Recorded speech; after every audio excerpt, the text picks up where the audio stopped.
It's time for the Texans to finish strong. And on today's show, we got Mr. Blue Chew.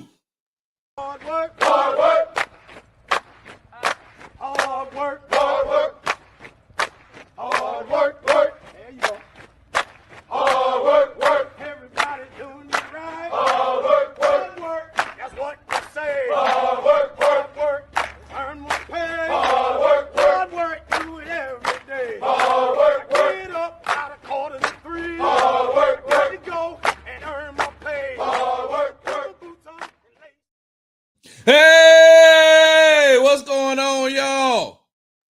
You're tuning to the Sports Talk of Big Sarge show. I'm your host, Big Sarge. Getting myself together. Gotta make this thing right. Make sure you follow me on the app formerly known as. I gotta get my shirt right, man. Hold on, man. Let me get this thing together, y'all. There we go. That microphone can hear me. There we go. Yeah. Make sure you follow me on the app formerly known as Twitter and Big Sarge Sports with a Z at the end. Follow me on the Tick and the Talk at Big Sarge Media. Make sure you subscribe to my YouTube channel at Big Sarge Media. Make sure you follow me on Instagram at Big Sarge Sports with the Z at the end.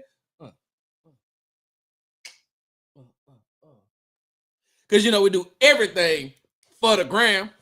And make sure you subscribe to the Locked On Texans podcast and to the Locked On Texans YouTube page. Y'all know how we do it. Morning, Marcus. Morning, Alexis. Dre, what up, though? Yvonne. Please tell me I'm saying that right. Yes. Call me Mr. Nobody. What's good? Fred. Senior Bubbly.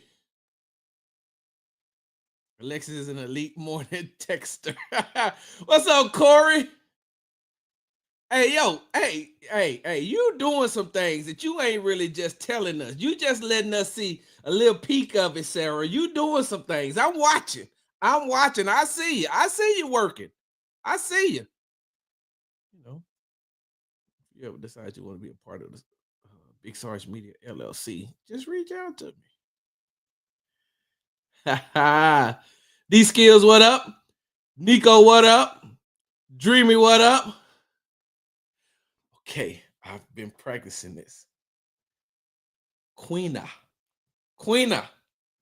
what's up? All right, y'all, once again, you're tuned to the Sports Talk with Big Sarge show. I'm your host, Big Sarge. All right, listen, on today's show, before we even get to the other topic, before we get to the other thing, because I got a question that I need to ask y'all, but I'm going to bring in somebody that you all know and you all love, and he's a friend and a brother to me. We got host of the H-Town Rundown on YouTube and all social media platforms, the host of the H-Town Rundown, AD, a.k.a. Mr. Blue Chew. What up? What's going on, man? You forgot one thing. What's that? Proud alumni of the illustrious Prairie View A&M University. Well, if you don't stop that. Hey, Hey, look, it's like something you just can't help, though. You can't help it. Somebody be like, PV, you got to scream out, Hey, so what y'all said Texas A&M, though? Gig 'em? Huh? Wait, hold on. Wait. Watch this, though. Watch this. Oh, so on Sports Talk with Big Sarge, you AD. But when you're at Texas A&M, you're Arthur. Hey.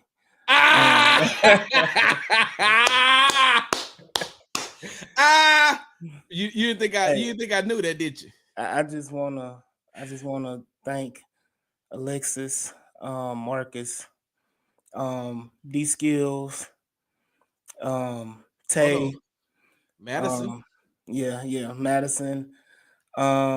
Dre, I want to thank everybody a part of the Big Sarge community that made this happen. I just can't thank y'all enough. Hey, come on, my show trying to give those. Yvonne, especially Yvonne. Yvonne's day one. Hey man, look, you coming over here trying to give a speech like I just gave you a. They made it happen. They made it happen.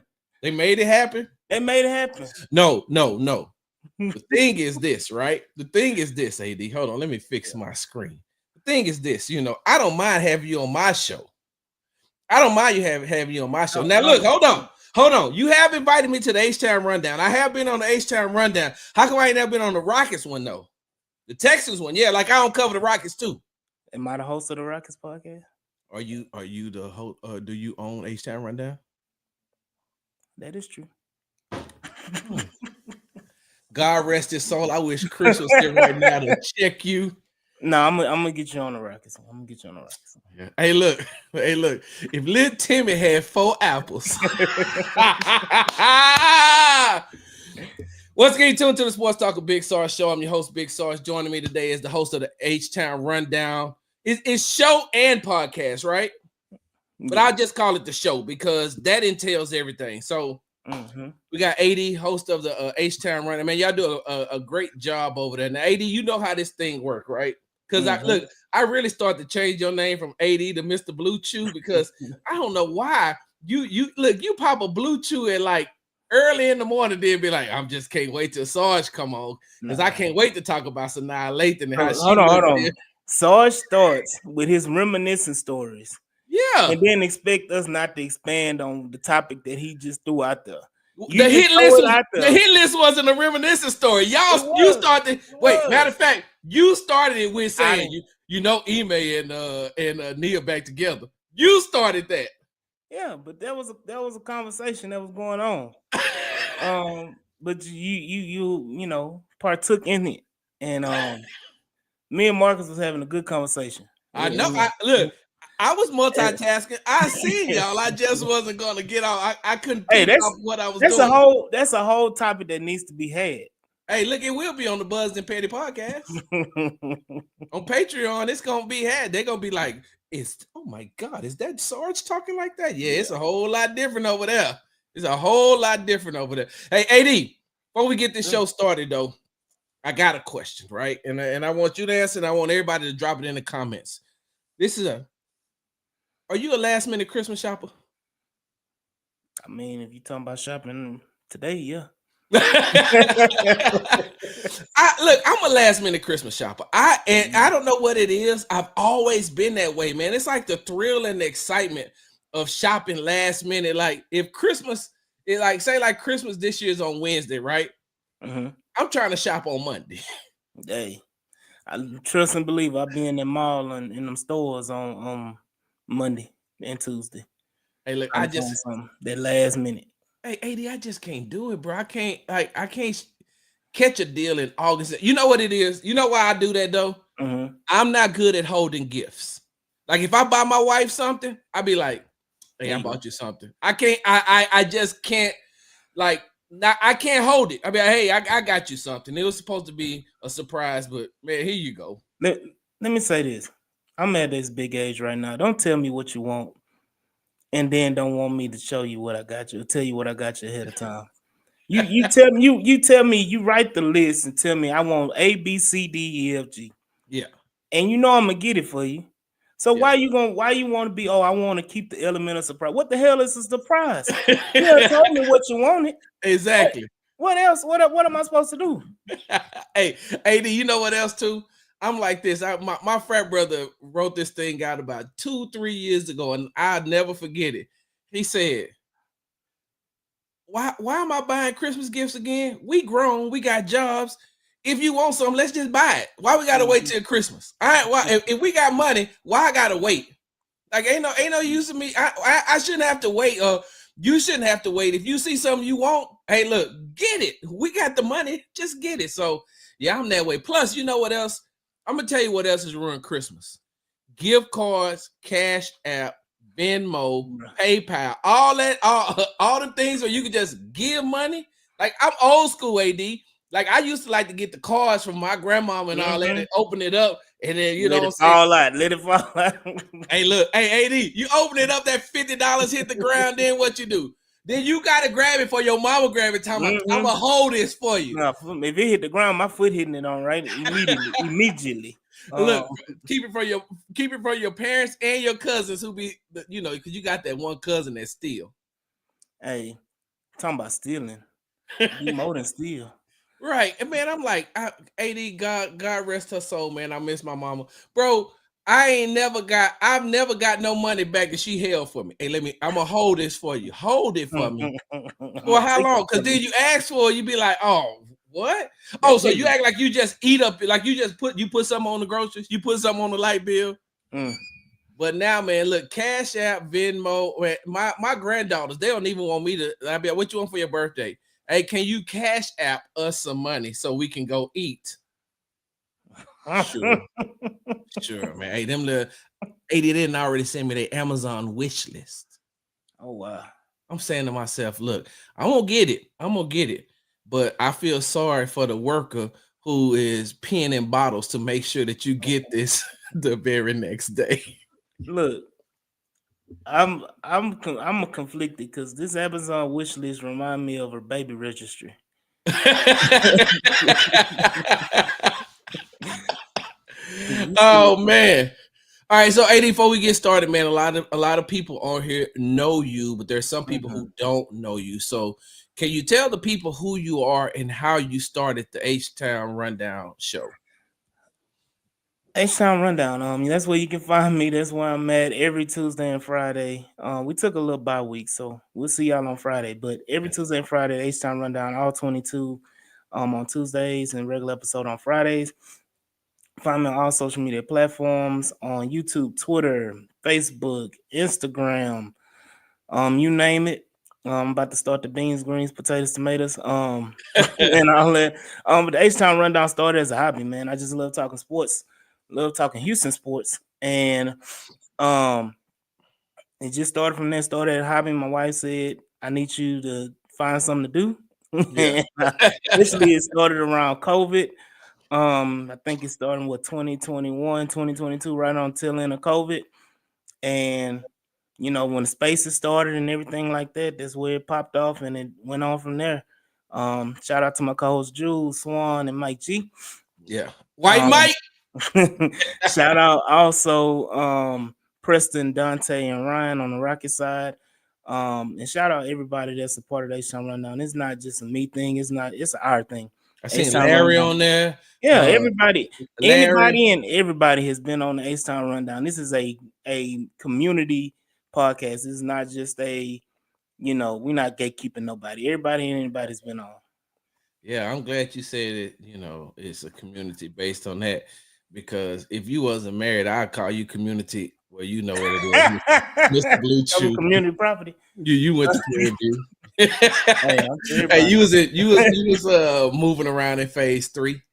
Shout out and Big B put in the comments. Shout out C Raw, man. Rest in peace. Yeah. C Raw. Yes. Hashtag Stay Raw. He's one of the co-founders of the H-Town Rundown. He was a big support and a big brother mentor going into this. Bro, you remember that? I remember one night. Remember C Roy fell asleep on the spaces. Hold on. I have the recordings of him falling asleep, Yeah. Swan falling Whoa. asleep, and Jules falling asleep. Big snore. Jules. Big Where is snore. Hey, where is Jules at, man? He came back from Iowa with that white woman and now he don't know how to act. Jules had to get off of social media, man. You know how it be. Hey, I already know. I already know. She's like, I can't believe that you would say that. Hey, look, and I can say that because my wife is half white, half Hispanic. So, I got a little leeway to say that. All right, AD, let's go ahead and jump into this thing, man. People didn't come here to hear us run our mouth, but they did. They did. Run our mouth. They did. AD, let me go ahead and get this right out of the way. What is your outlook for the Texans for the remaining 4 games? You want the PC answer? You want the Texas A&M answer, or you want the PV answer? Hey, look, man, I want you can say what you want to say on the Sports Talk Big answer. I'm not confident in anything, to be honest with you. But wow. I can see the Texans going 0-4. I can see the Texans going 4-0. Wow. Honestly, I mean, realistically, it'll probably be like 2-2. Yeah. The way it is, but I'm not confident right now. They not instilling any confidence in me, and I'm the ultimate opportunistic. Now, was that the right word? Am I using the right person? Where I I'm expecting Texans to win the Super Bowl. I came in the season saying it, been saying it all season, and they've been like pissing on my dreams every week. Yeah. Them Bobby Sloyd, D'Amico Ryans, all of them and above. Okay, well, hold on, though, AD. Hold on. Cause I want, and let me just stick two things. One, let me say this first. You expect them to lose to a Miami team that you just seen almost lose to the New York Jets? We lost to the Jets. Yeah, I mean, I get that part, Like, but I mean, like you also playing the Jets without a lot of weapons too. mhm, There were a lot of people missing on the Houston Texans for the Houston Texans as far as injury was concerned. mhm, So you miss it if you got those people in because I know they were missing Aziz. I know they were missing Nico, but they were missing some other people too. I can't think right now. You know, I'm old, so I had to think about it. But they lost. The I think Miami Henry lost was to the out too, Jets, right? huh? Henry was out too, right? Yeah, so they lost to so the Texans lost to the Jets. The Dolphins almost lost to the Jets. You got trust that they're just going to come into NRG Stadium and beat the Texans? The way the Texans been playing, Yeah. yeah. Like I'm being real because I do love my Texans and I do have faith in them, but they don't give you much opportunity to have faith. Yeah. They do things. I'm hoping that this bye week has helped them and cured them of all the ailments, play calling wise, but we will see. But I mean, the Dolphins aren't anything to be scared of. Mhm. Like you said, Miami is a. I feel like they've been disappointed, but I think that's partially due to Tua being out. Yeah. You saw the turnaround when Tua came back. They trying to fight for a playoff position too, which makes them a dangerous team as well because they trying to make the playoffs. So they're not gonna hold anything back. You just have to be prepared. But yeah, I can see them blowing Miami out. And Yeah. I can also see it being a Kaimi Fairbairn last minute field goal to win the game. And that's how you look at it. So you say you can see them either going 4-0 or 0-4, but realistically 2-2. So who are the two wins? Be prepared, people. Kansas City, Mm. and then of course Tennessee at the end of the season. So you think they lose to Miami and Baltimore, but they can Mm-hmm. beat Kansas City and Tennessee to finish out the season? Mm-hmm. What makes you think they'll lose to Baltimore? I'm curious now. Um, the recent news with the boy Jay-Z has come down, and I think it has put a curse on the Beyonce concert on Christmas Day. And because of those factors, I think that nothing football related. Nothing football related. It has everything to do with what's going on right now between the accusations and the bad juju. Hey, what you gonna say? Shout out to Tony Busby next. He went to A&M too. Yeah, Texas, like you. yeah. I mean, hey, that's what you do. You get money grab. I always bought the dollar, the almighty dollar. So yeah, You just think it's gonna be bad juju circling around the stadium? I know. So look, I know AD. I'm gonna give you the football answer too to why they lose to the Ravens on Christmas Day. Okay. They lose to the Ravens on Christmas Day because Aziz Al-Shaair is like greatly missed in the run game.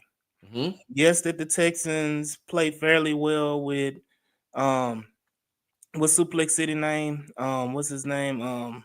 43. Never Neville Hewitt and Jake Hansen and Henry Tortora, possibly Devin White. Christian Harris, Devin White, Chunky, is what they call him. Um, but all of those guys are very serviceable guys and everything like that.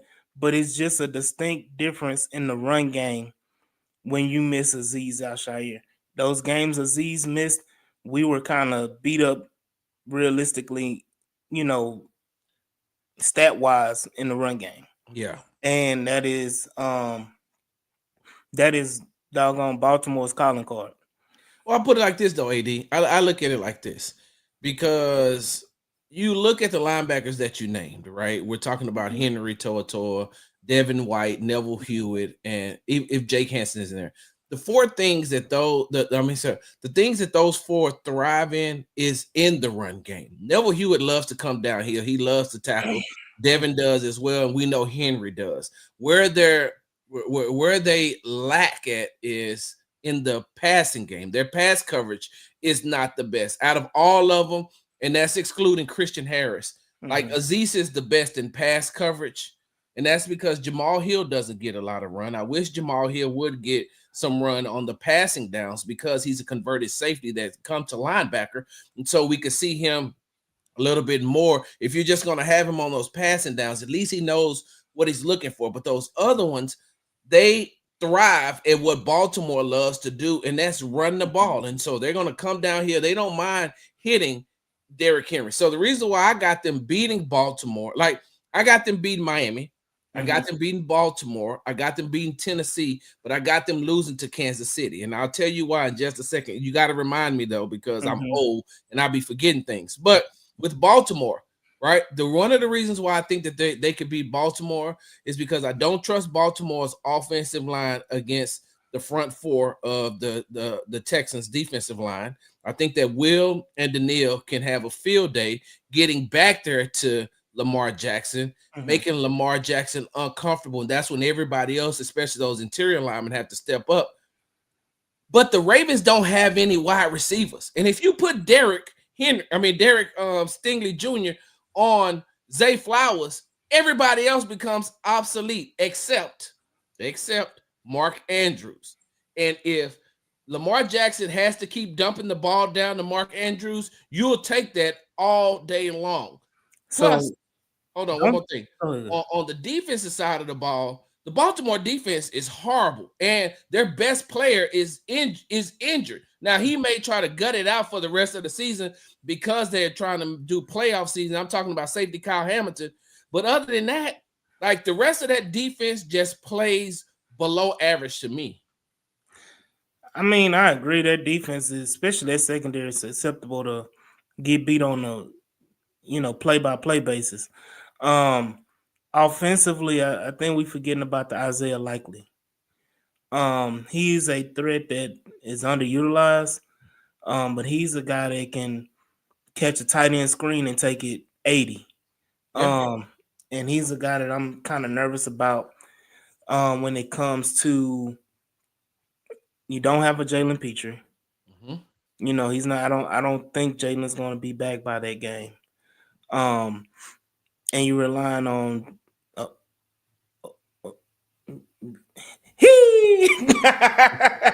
look. Jalen's probably out for the season. Jalen is probably out.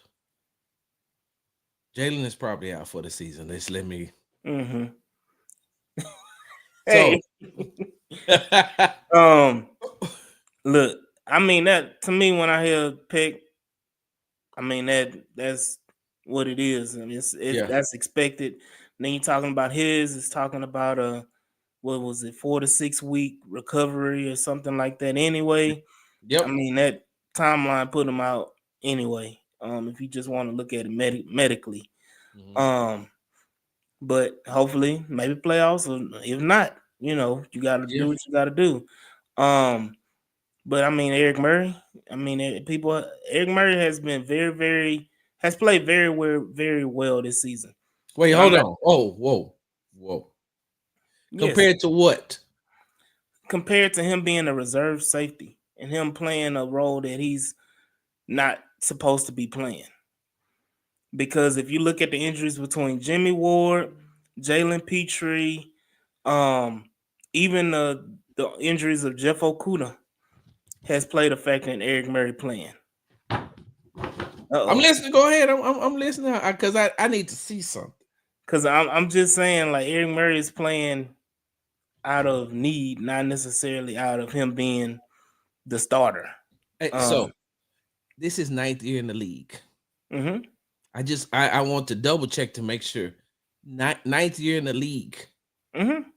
At some point,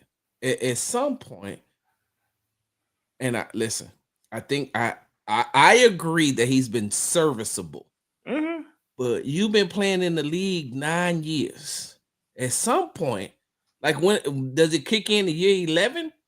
A 9-year veteran playing it, we should see him playing better. And for as many snaps as he's gotten, we should see something a little bit better. But hold on. And I get it before, because I don't want people to think that I'm trying to take a dump or crap on Eric Murray. I get it, because your new best friend, former Houston Texan cornerback Steven Nelson, who may be soon to be Kansas City Chiefs cornerback Steven Nelson, which would be right on brand with him to play against the Houston Texans in 2 weeks. In 2 weeks. But I with got the that being inside scoop said, on that. He not playing. huh? He not playing against the Texans. I already got the inside scoop for that. Hee!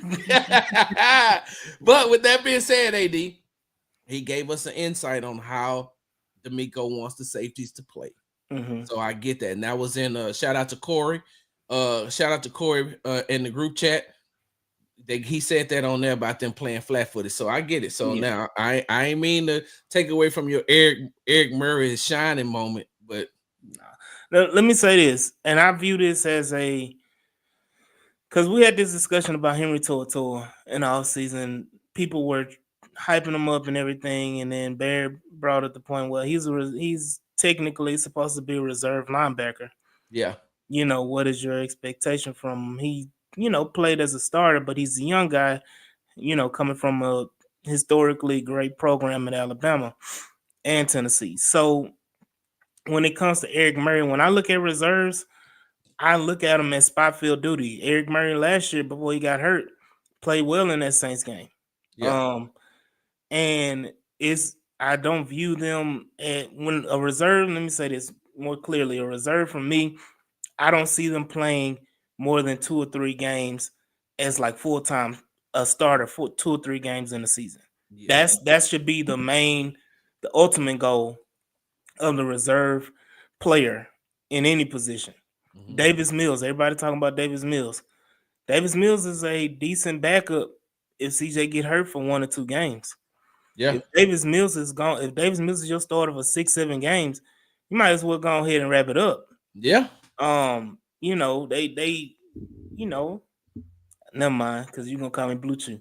But I was about to give a whole another reference. I was about to give I'm gonna call you Blue Chew. I was about to give a reference. No, go ahead. Go ahead. Let us hear it. Eric Murray is the people with ED. You can't go but a little bit. But if Give him the Blue Chew. give him the Blue Chew, that's Hey, when look, we gonna have to get. I'm gonna have to get some sponsorship for us now. like I just see that as a reserve for Eric Murray to be put in the position he's put in. Basically, he's been a starter the whole year. Yes, Eric right. Murray is a reserve safety and not supposed to be starting more than maybe 2 or 3 games via injury. I will say this. I will say this, and I'm looking at in totality of the Houston Texans defense. Jimmy Ward being hurt as much as he has Mhm. also has played a factor into that. If I'm D'Amico, and if I'm D'Amico and defensive coordinator Matt Burke, what I'm looking at going into the last 4 games of the season is I'm saying, look, we know that we're probably going to be without Jalen Petrie. Probably going to be without Jalen Petrie for the rest of the season. Hey, man, look, we know we need, if we were going to rotate these safeties in, we got to let Jimmy and Kalen Bullock start and bring Eric Murray in, rotate those 2 in. Put Miles Bryant in the slot corner position. And I mean, he's played that position. He knows how to play that position. Just let him play it. And the only thing that you're losing is, physical stature. He's not the biggest guy as far as physical stature is concerned on the field, but he does know how to play that position. And so I would give him the opportunity to do that, because you're about to go up against a couple of teams that you don't want Jimmy playing in the slot. You want him to have the best advantage as he can, as far back as he can be. Because when you're going up against the speedsters, that they're going to go up against this track team with the Miami Dolphins, and then you turn right around and you got to play a team like the Kansas City Chiefs, who, when you have Patrick Mahomes he looks for those type of mismatches, and he'll find that weakness, and he'll take advantage of that. Then you turn right back around and you play Baltimore, and then you can finish out with with Tennessee. And I know the Texans lost to them, but I don't think that they lose to them Mm-mm. two times in 1 year. So I see me, AD, just me, Big Sarge. I see them going 3-1, and the only loss coming to Patrick Mahomes. See, you didn't even remind me, man. That blue chew don't make you like stimulate your mind to make you it don't make you focus. Look, All the blood be rushing somewhere else. this other medication make you focus. All right. But look, I feel they're gonna lose to Kansas City because of experience. Like Mhm. Kansas City is winning these games. They got to be the luckiest damn franchise that I've seen ever. Like I've seen, like, as long as I've been watching football, I've never seen a franchise, I mean a team, excuse me. I've never seen a team be this lucky. And I seen Yeah. look, during the dynasty of the New England Patriots, I seen them be lucky. During the Cowboys dynasty, I seen them be lucky. The 49ers, lucky. Hey, I think what was it? If Bob Sanders, the safety from the Indianapolis Colts, don't get stabbed earlier in the week by his fiance, when he got that interception against the Steelers, he would have scored. But didn't he get caught by Ben Roethlisberger? Got caught by Ben, which is wild because that's another comparison I want to make too about the Kansas City Chiefs. You talking about lucky at 10-0 in one score games. Yeah, Again, they're 12-1, and I think they're 11-1 because all but two games have been one score games yeah, that they've won. Well, I guess that one is that loss, whatever. But um, all their games have been one score except two that they've won. So they've been playing, and like you said, lucky block field goals at the end of the game against the Denver Broncos. yeah. Last a doink field goal to win this past weekend. Yep. I mean, it's just craziness. A big toe against Baltimore keeps Right. them from losing that game. So I mean, when you say lucky, um, it's just I just feel like their luck is gonna run out at some point. You're not gonna be lucky like this all the way to the Super Bowl. Yeah. And I feel like they're susceptible to taking that L. I think it was a team when going back to what I was just saying about Ben Roethlisberger. That Pittsburgh team started off hot and was lucky as hell, and they were like 11-1 during the season, 12-1 during the season. They ended like 12-4 or something like that, 13-3 or something like that. Mhm. Then they got beat by Cleveland Browns in the first round of playoffs. Yeah. And so, I see Kansas City. Of course, they're not gonna play a first round game in a wild card, but I can easily see them getting upset by whoever Chargers in the second round or Broncos. I mean, those are their division opponents that they barely squeaked by. Baltimore. Yeah. um, looking at Brand comment, that's hilarious. Baltimore. But I just don't see them as a team. That's why I say the win would be against Kansas City. So Mhm. I just think that with the experience, I don't think that the Texans are the Texans haven't shown us in the last 2 years that they're ready to win those games like Baltimore. Like I think that they can compete with, I mean, Kansas City. I think they can compete with Kansas City. I think that they can take Kansas City down to the wire. But because Kansas City is so used to winning these type of games, Mhm. and the Texans are not, especially this year, like I'll just take you back. The Texans should have beat the Green Bay Packers. Mhm. They were not ready to beat the Green Bay Packers. And that's a game that they should have won. And I'm just using that as an example. If you want to go back to last year, they should have beat the Atlanta Falcons. That touchdown to Dalton Schultz should have been the game winner. Mhm. Should have been the game winner. And they allowed them to drive back down the field. They did the exact same thing against the Carolina Panthers, right? Yep. And then I'm trying to think. It was another game or two this year that was the exact same way. That they played for like a field goal. They played to win the game at the end, and they didn't get it done. I can't think. Oh, wait. What was Kaimi Fairbairn, what was it, a couple of weeks ago, missed a 28-yard field goal, right? Tennessee, yeah. Against Tennessee, right? Mm-hmm. So they also against the Jets, they had an opportunity that they could have still, they were still in that game. Like there's just too many games that they've been in as far as, because if I'm not mistaken, all of their losses except against Minnesota has been like a one-score game, correct?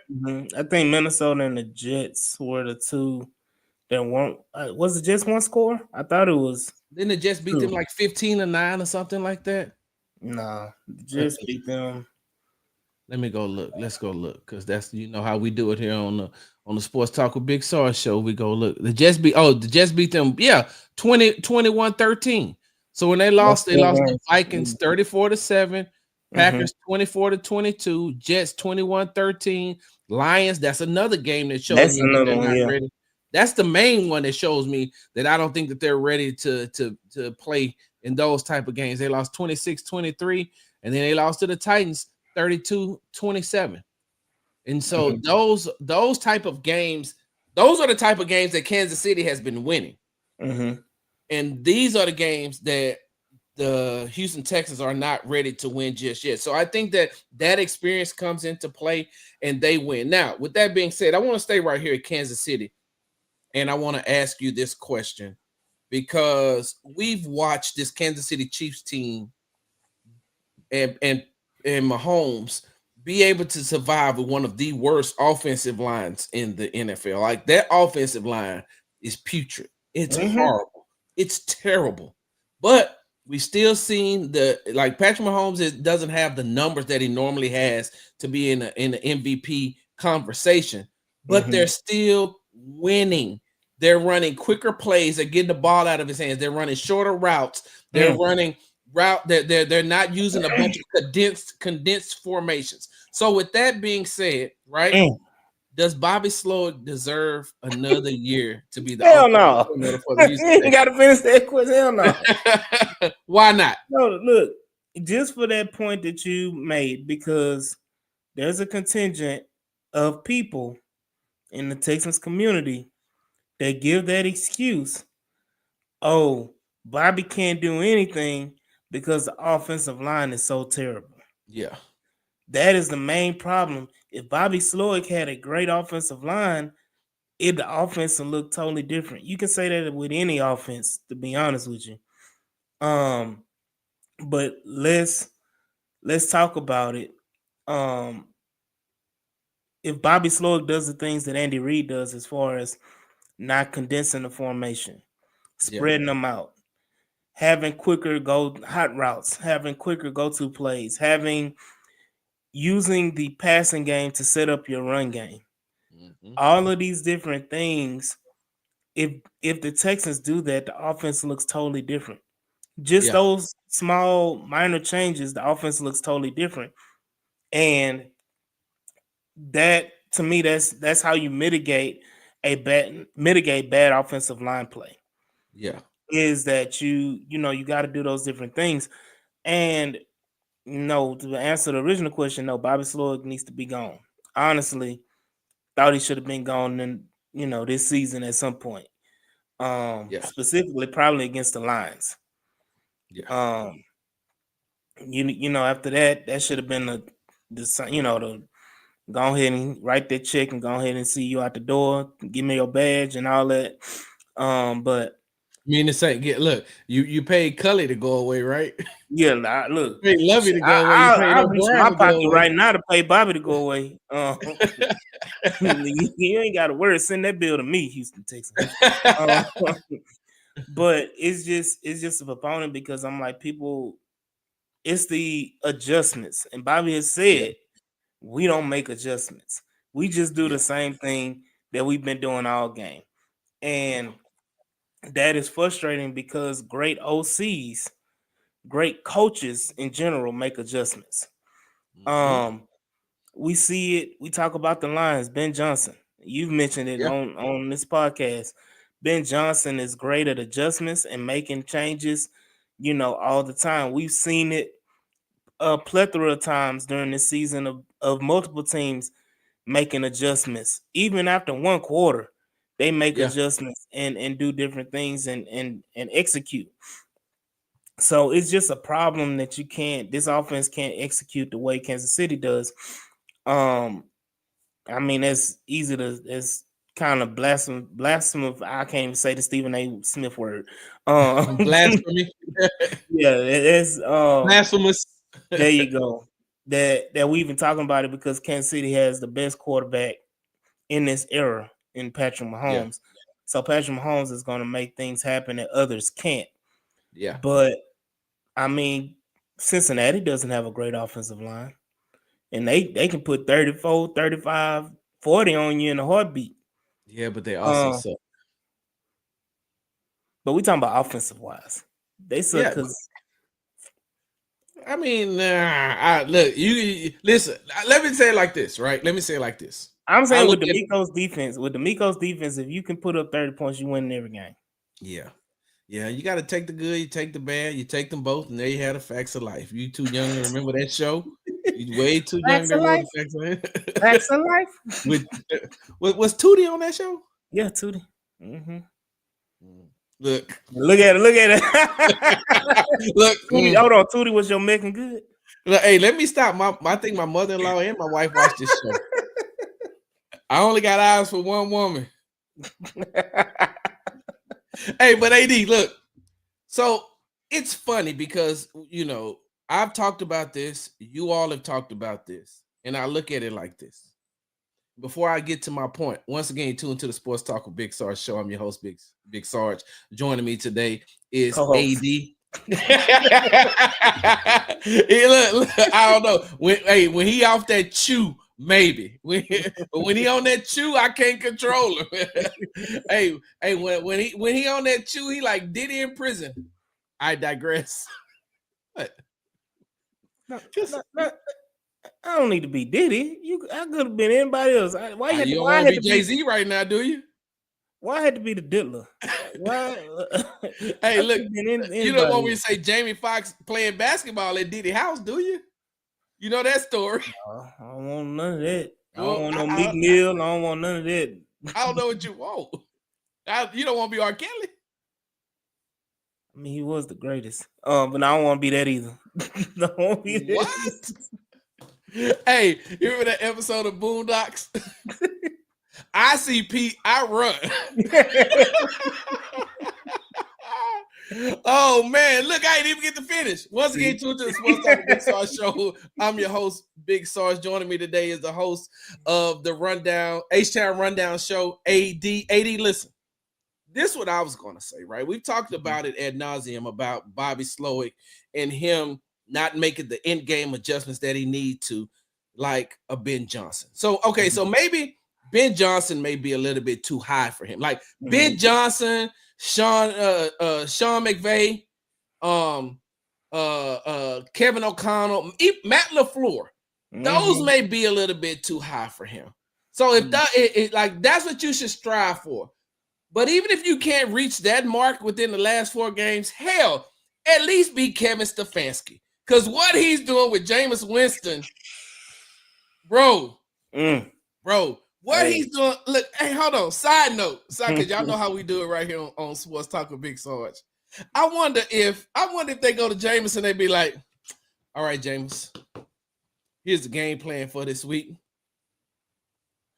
You know, coach, in Ephesians 4:13, it says, because this looks just like the word, coach. This looks like the word. You know what, coach? I'm gonna anoint these plays, and I'm gonna pray over them. And then when I step out onto that field, it's gonna be I'm gonna drop back. Look, I'm gonna take one step for the Father, one step for the Son, and one step for the Holy Spirit, and then I'm just gonna let it go, coach, with my eyes closed, because that's how much faith I have in the Lord. And I'm gonna find in Juku Woods the second. Like, it's gonna be somebody gonna catch the ball, coach, whether it be somebody from my team or somebody from another team.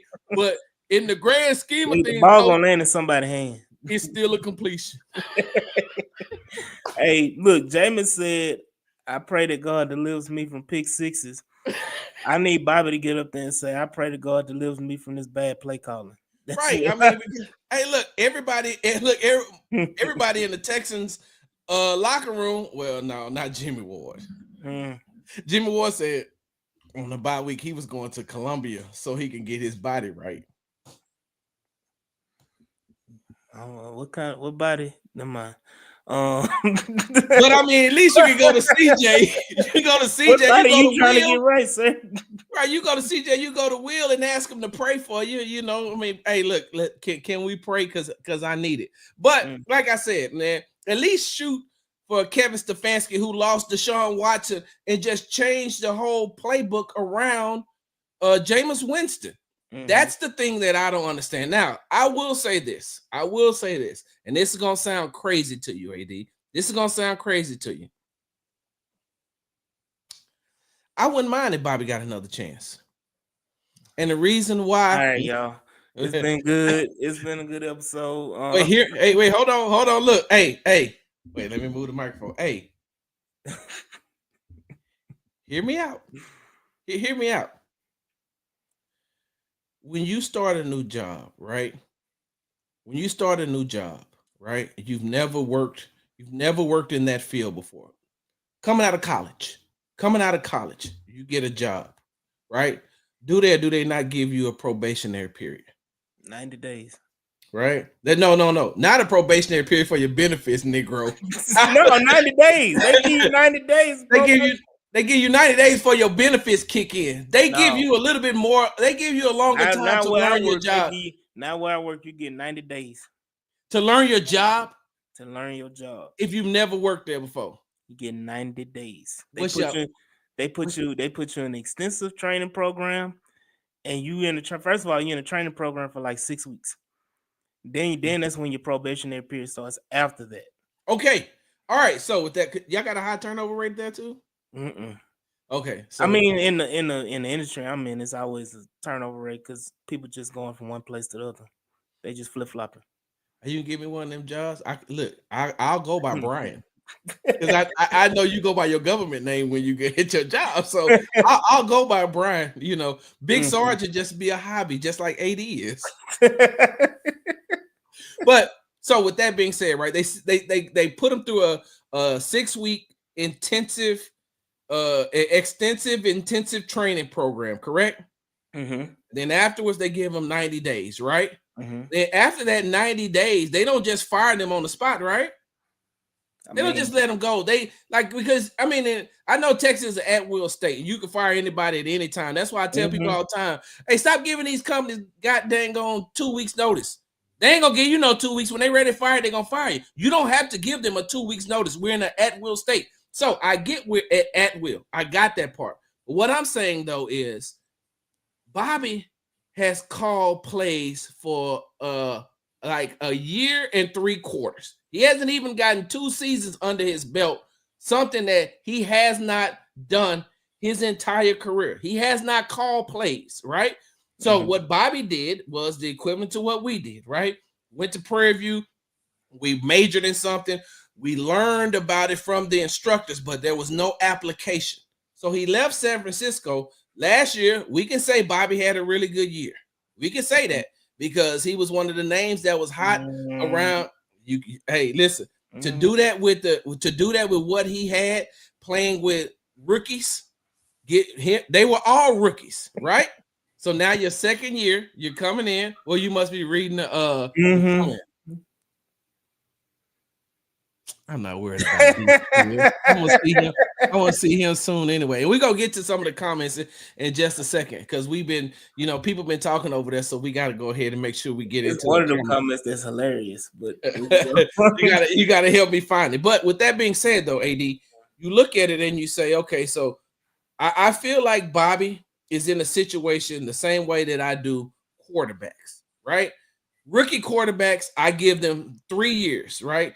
Not rookie quarterbacks. I give them their first 3 years. The first year, you can blow people away because you catch them off guard. You catch them by surprise. They don't really have tape on you. They just have it coming out of college.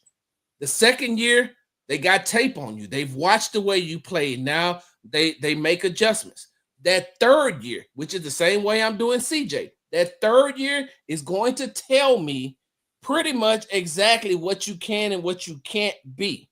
Mhm. Right. So after that third year, I'm sorry, in that third year and after that third year, now I know because you've got the newness of being a rookie out of the way. You've went through your sophomore, whatever they call sophomore slump, sophomore jinx, and now you're there.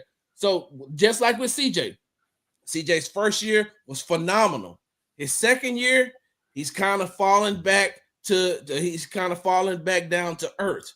Coming into that third year, now that he's used to and has played in that first and second year, now you say, okay. I feel that's the same way with Bobby. You give Bobby one more year, if you're going to give him one more year, give him one more year, get him some offensive linemen who actually know that some interior offensive linemen, and then you go from there. You keep like you don't have to bring Stephon Diggs back, but if you do, then that's cool. It also gives him another year to know how to make sure he spreads the ball around. Plus, you also got to think about it like this too. He's been without Tank. Tank missed a couple of games. He's without Stephon Diggs for how many games? He was without Nico for how many games? And now I'm also one of the ones that say, hey, you got to make it work though. Like you can't just like I put it like this. At PV, what do you be like? Hey, you gotta make it work. Hey, bro, I ain't got nothing but $7 left on my card. Hey, I ain't got nothing but $7 left on my card. Hey, you better go over to MSC and beg. You better you see know if you you can learn how to finesse. sneak in the back of alumni. Hey, who going to Houston? Hey, look, you better ask one of your classmates. Hey, y'all cooking? You Hmm. like, look, there's always one of your classmates, one of your female classmates that's cooking. Hey, Mhm. y'all cooking tonight? I can come through. Cool. We do the homework too, right? Got it. So Yeah. I get it. He should make it work. But I could also see a case where Bobby could come back one more year. So, in your analogy, when we talked about the probationary period, imagine this scenario because I work in finance. So, imagine this scenario where the supervisor is fresh out of college with Mhm. the finance degree. You got one of the other people that's on the team, the secondary supervisor, fresh out of college, with their finance degree. And then you had this employee that got a degree in English Mhm. coming in trying to learn the financial field. And you're gonna keep giving them hope. You're gonna keep giving them say, I'm gonna teach them what they need to do and hope they can, make it through this probationary period. It ain't happening. Cause I feel like Bobby is the English major trying to work in finance. Okay, well, hold on. Hold on right there. I guarantee if you do a poll of corporate America, there's so many people working in corporate America that's not in their major. Oh, you know what? Let me Yeah. use this for an example. Education. How many people you think that are teachers that are actually education majors? Oh, I know a whole bunch of them because people know my story. Both my parents educators, so Right. So you I see what I'm already know. saying? How many But people? How many people you think? How many people you think graduated with electrical engineering degrees or mechanical engineering degrees that may work in finance or may work in cyber security? Like I get it, and I understand what you're saying, but sometimes even if you go into your field, right? Does college always prepare you to work in your field? I mean, it doesn't. But Because college is a Ponzi scheme to me, but that's another story that we need to talk about on the Buzzed and Petty podcast. hey, We'll talk about that Ponzi scheme later. we gonna talk. That's something we definitely need to talk about. But going into it, I just feel like Bobby's out of his wheelhouse now. Because you have to realize too, Bobby never was an OC. Right. This his first opportunity being OC. He only had like a year under Kyle as being like the play caller because Mike McDaniel had held that role, and then he came in and he was the run game, if not mistaken, no, pass game coordinator. Mike McDaniel was the run game coordinator, and it's just he doesn't have the experience, and you're putting him in a position and expecting him. First of all, you're expecting the team to be patient, and NFL is not a patient league. Yeah. Um, You can't sit up here and I mean, coaches get fired after 1 year. Seem like every year. There is no patience, and I use Cincinnati as an example. The patience is almost gone. It's gone with Cincinnati. Cincinnati went to the Super Bowl. Now their expectation is that they're supposed to be in the AFC Championship game, Super Bowl every year. The window closes fast. Yes. And right now, the Texans opened that window last year.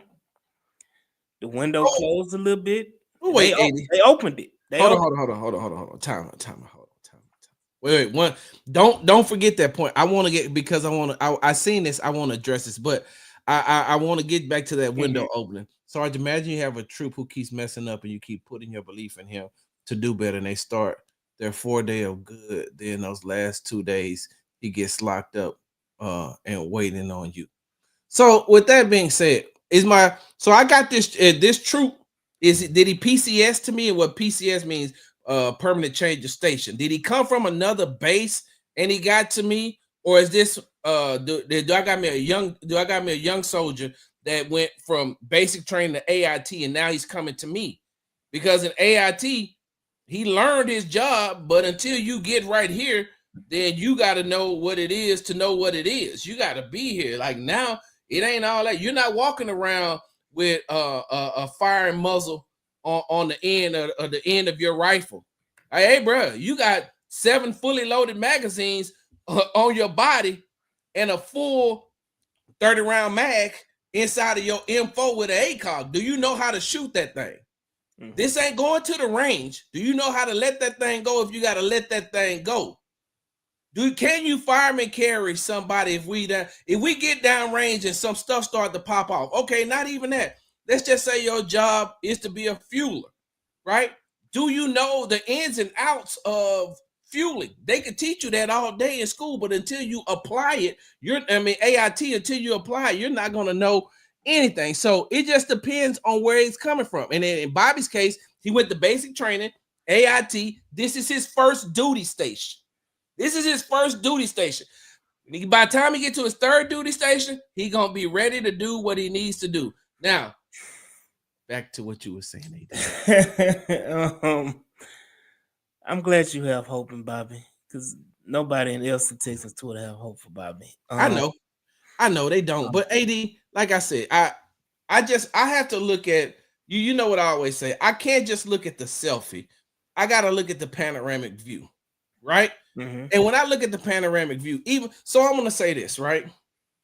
We just talked about one of the best teams that over the last 7 to 10 years. How long has Kansas City been good? Kansas City been good since Mahomes been in the league, 7 years? So around that time. By 5 years, because he didn't play his first year? Yeah. He didn't play his first year. But they were still a good team because they were a playoff team with Alex Smith. So okay. So let me ask a question. Do you think that Andy Reid is one of the best play callers in the NFL? Absolutely. So what do you think about Kansas City's offense this year? Don't worry, I'll wait. I think it's honestly future. It's horrible. I ain't gonna say that. Say that. That's what I say that. Oh, hold on. Let's just go. Look, let's go to the board. Here we go. About to pull up some stats. Look, I'm about the stats. I'm just saying the reason why I say it's not putrid is because when they need to make a play, like you said at the beginning of this episode, they make a play. They make something happen. They make sure they put themselves in position offensively to win the game. Patrick Mahomes could be horrible. He can have 4 interceptions, and they still turn around and win the game. So hold on. So with that being said, though, now we're talking about a player. We're not talking about the play caller. So Andy Reid. Sometimes CJ not executing the play. Let me say this: Andy Reid took an Eagles team to 5 NFC championships in a row with garbage men playing. Doug Peterson won the Super Bowl, and now where are the Jacksonville Jaguars? Doug Peterson is Doug Peterson. Did they win the Super Bowl? No, you talking about Doug Peterson with the Eagles? Yes, they Yes, won. with Carson Wentz. Yes. Who He at has a the, quarterback way better than Carson Wentz right now, and he can't get over. but He hold can't on. get over 500. But look, I don't even think he better than Carson Wentz. Who? I do not think Trevor Lawrence is better than Carson Wentz. I do not. What did you took? Look, something. Look, Did your wife switch your blue chew with an edible? no, no. Look, I'm Trevor telling you this Lawrence is right now. better than Hold Carson on. Wentz. Think about Carson Wentz that season that they won the Super Bowl. They Carson had Wentz, the best offensive line and a very good Carson defense. Carson Wentz Was a game was manager. was a MVP candidate. If he did not tear his ACL, he would have won the MVP. No, That's he how wouldn't. well. No, he wouldn't. Sarge about to make me cuss. What my joy? That wasn't his. Hold on. That wasn't the what you call it though. That wasn't the season they won. That wasn't the season they won the Super Bowl. The season he was supposed. The season they said that he was having again. That was the year Matt Ryan won it, and Matt Ryan was going to always win it. No, the season that Carson Wentz was gone because I vividly remember this. He was on pace to win the MVP. They had won. I think he went out weak. And they had played 11 games already, and he tore his ACL. And then Foles took over. They won the Super Bowl, right? He was on pace to win. Okay. The Oh, MVP. I'm tripping. Yeah, Carson Wentz. Yes, But no, he was an MVP candidate. who Trevor won the Lawrence MVP that will year? never be in the MVP conversation. Who won the Ever. MVP that year? I don't even remember who won that year. The year because I'm thinking the year Matt Ryan won the MVP is the year they kept saying Carson Wentz shoulda woulda won it. Matt Ryan was. Tony said it in the comments. Wentz was going to win the MVP in 2017. Foles won the Super Bowl. Okay, so hold on. I disagree because if you go back, what year 2017? Look, I'm so glad I ain't got number time today too. Well, I got to be over at NRG by 12:30, but still, hold on. I need one of them side passes. Let me get on. I'm part of the Big Sarge Media too, y'all. Just so y'all know. Hey, look, Sarah gonna get the job. Imaginary. Sideline Sarah is on it. Oh, you talking about FBI Sarah? So hold on. Tom Brady was the MVP. Then that's not the year I'm talking about. Then I'm talking about 2016. In 2016, everybody was saying that Carson Wentz was on track to win MVP. That's the year I'm talking about. I'm talking about the year that everybody said he was on track to win MVP. And that's the year that the Falcons went to the Super Bowl. People were saying he was supposed to be on track Wasn't Carson Wentz like a rookie or something that year? Oh no, Carson Wentz wasn't no rookie. In 2016?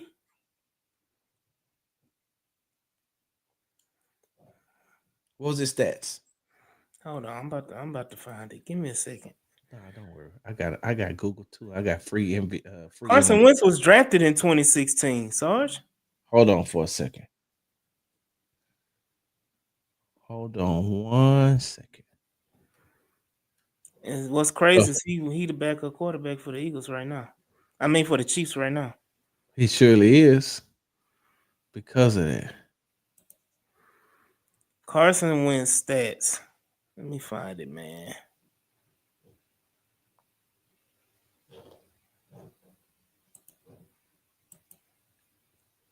I'm gonna have to go back and do my double check because when they said that who they said Carson Wentz was on track to win. Not in 2016 though, Sarge. That was his rookie year. He wasn't winning on MVP his rookie year. He had good numbers. He had 16. He ended up with 16 touchdowns, 14 interceptions. If I'm not mistaken, that's wasn't those MVP years, so not no 16. No. That's because they ended bad. So the year Matt Ryan won it, they said Carson Wentz and somebody else. Anyway, we'll get back to it. Don't worry. Everybody in the comments agree. It was 2017. It was the year that was the year he was supposed to win MVP, and he tore his ACL. Okay, so 2017. Let's just say if it was 2017, because I'm going to go do my own research, even if it is 2017, right? 2017. Tom Brady was supposed to win it that year? Carson Wentz was gonna win it. If Carson Wentz didn't get hurt, they would have won the Super Bowl regardless. I doubt it. I doubt Carson Wentz was going to win it. Philly, okay, Tony said Philly was 11-2 in 2017. Then and Wentz was killing it. That's when he got. They played through a third, so they played 13 games. So and they were maybe 11-2. hold on. I know what I need to look at. Hold on for 1 second. I know what I need to look at. Hold on. We're gonna get shucks. Hold on. He got hurt and ended up third in MVP voting after tearing his ACL. Out for the season and still was third in MVP voting. Hold on. Let me see something.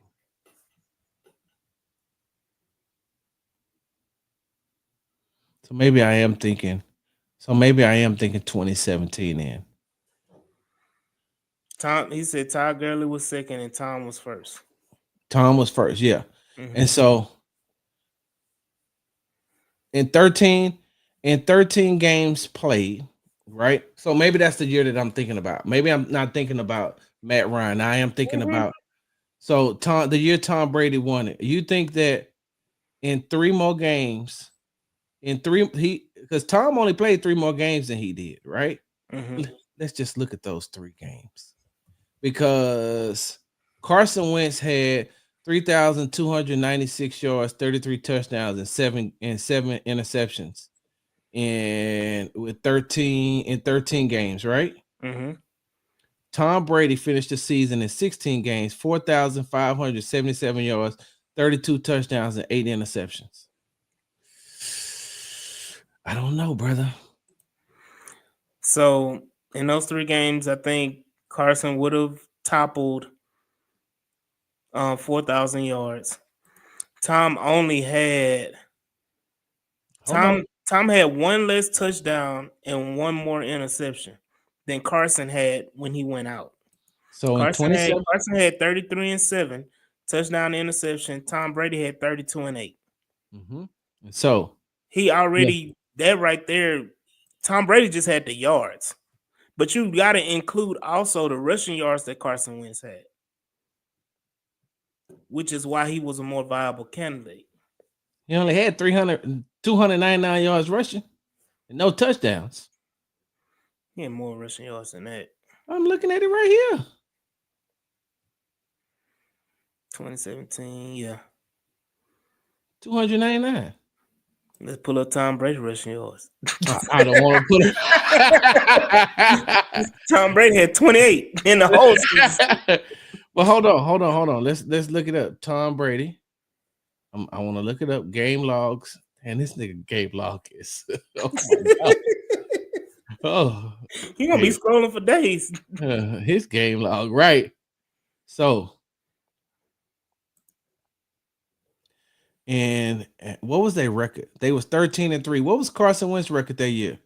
He was 11-2 before he went out. So, and then I think they lost 2 of the last 3 games or something like that.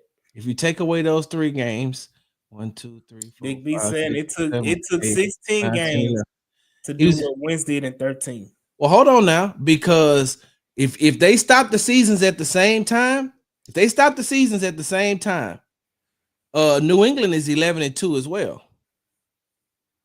And if you look at the yardage, go look at the yardage and look at how much Tom Brady. Take away the last 3 games.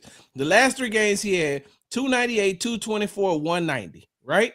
Let's just take away. Let's just take away that. So now it's about 700 yards though. So you take 700 yards out of 45, it's 38. So he still had more than he had. He had okay, but how many touchdowns did he have? He had 5. How many touchdowns did he have in those 3 games?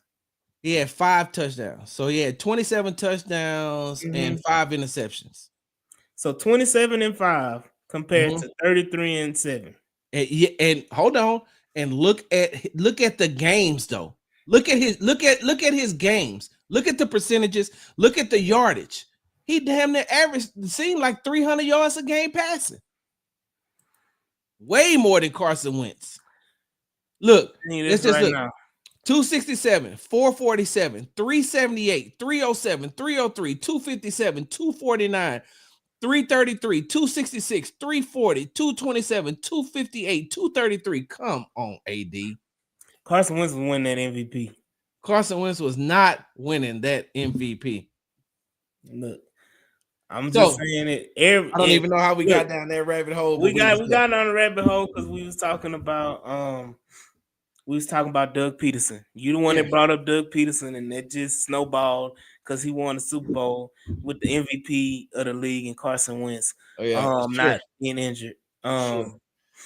But I just say we're give talking Bobby about Andy Reid. So we were talking about Andy Reid, and I was talking about Andy Reid went to 4 in a row NFC Championship games with literal garbage men playing wide receiver.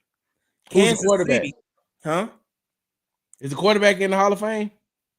I don't think he is. Is he going to the Hall of Fame? He may not. Donovan McNabb? I think he is a Hall of Fame quarterback, but it's yet to be seen. He's always had. Look, all I'm saying is, if we're looking at this year, the only offense that I see that really can just put the numbers on the board, which is, I know this is going to sound like blasphemy, but at any point in time, Minnesota can put points up on the board, and they got Kevin O'Connell. Of course, we know him. We seen the Rams put the points up on the board against Buffalo, which Buffalo also puts the points up on the board. And so, but there's a lot of teams now that are down as far as look at the Baltimore Ravens. Like the Baltimore Ravens ain't really blowing nobody away. So all I'm saying is that, leads me to my next question to you, AD. I believe that the AFC is wide open. Kansas City, Buffalo, Pittsburgh, and Baltimore, they all look beatable. You said that you had Super Bowl aspirations for the Texans coming into this game. You still have those aspirations, even though the Texans have been playing the way that they've been playing. But the AFC, all those teams look beatable. My aspirations are my aspirations. When I set them for the beginning of the season, that's what they are. Am I disappointed at this point of the season? Absolutely. Very much so disappointed. But just because everybody is beatable, we've shown that we are extremely beatable by some of the worst teams in the league. Who do you think the best team in the AFC is right now? Not record-wise, just the best team. Best team, probably. AFC. And Buffalo took an L, and they probably the best team playing right. Well, I ain't gonna say Pittsburgh, but I think Buffalo is probably the best AFC team the way they're playing this year right now. Well, who did the Texans? Nothing. I mean, by the grace of God and Kaimi Fairbairn's league. Hey, listen, we just talked about a team that's 12-1.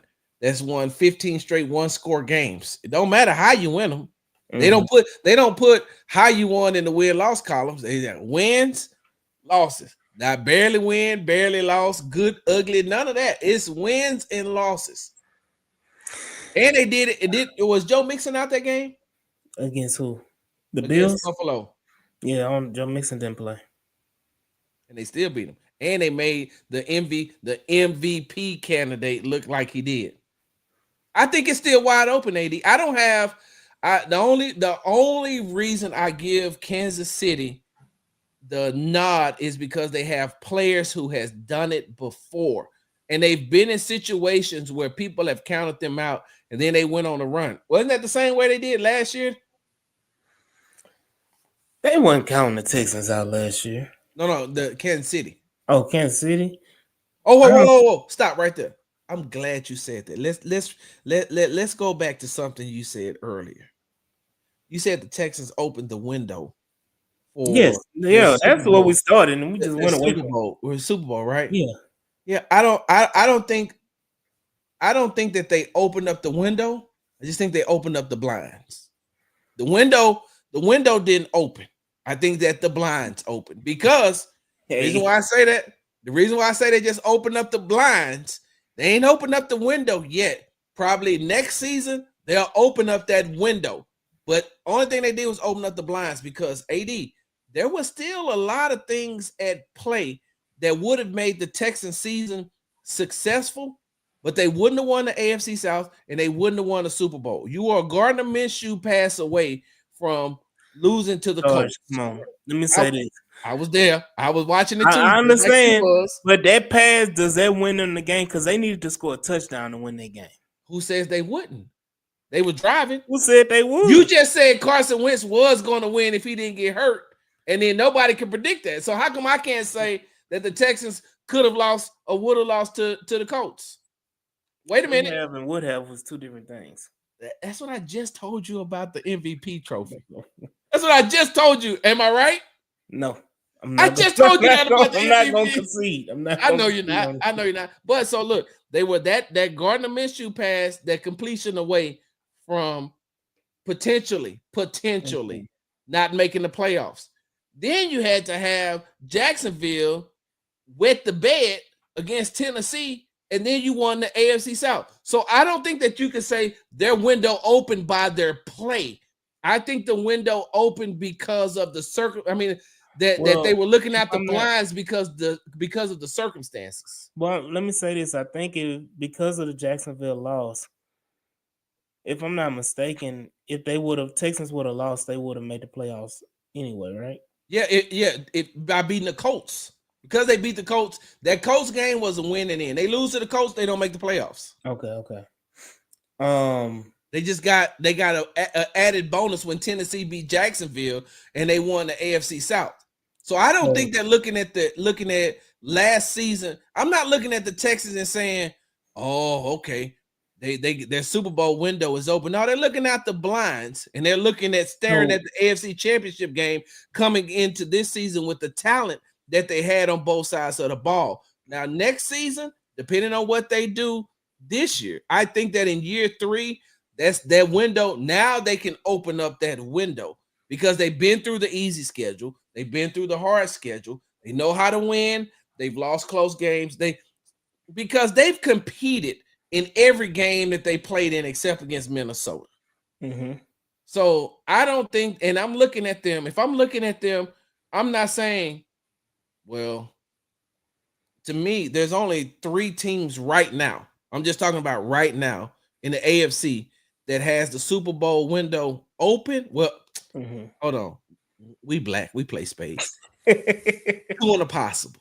Okay. Mm-hmm. And the 2 in the possible is Kansas City, Buffalo, and that possible is Pittsburgh.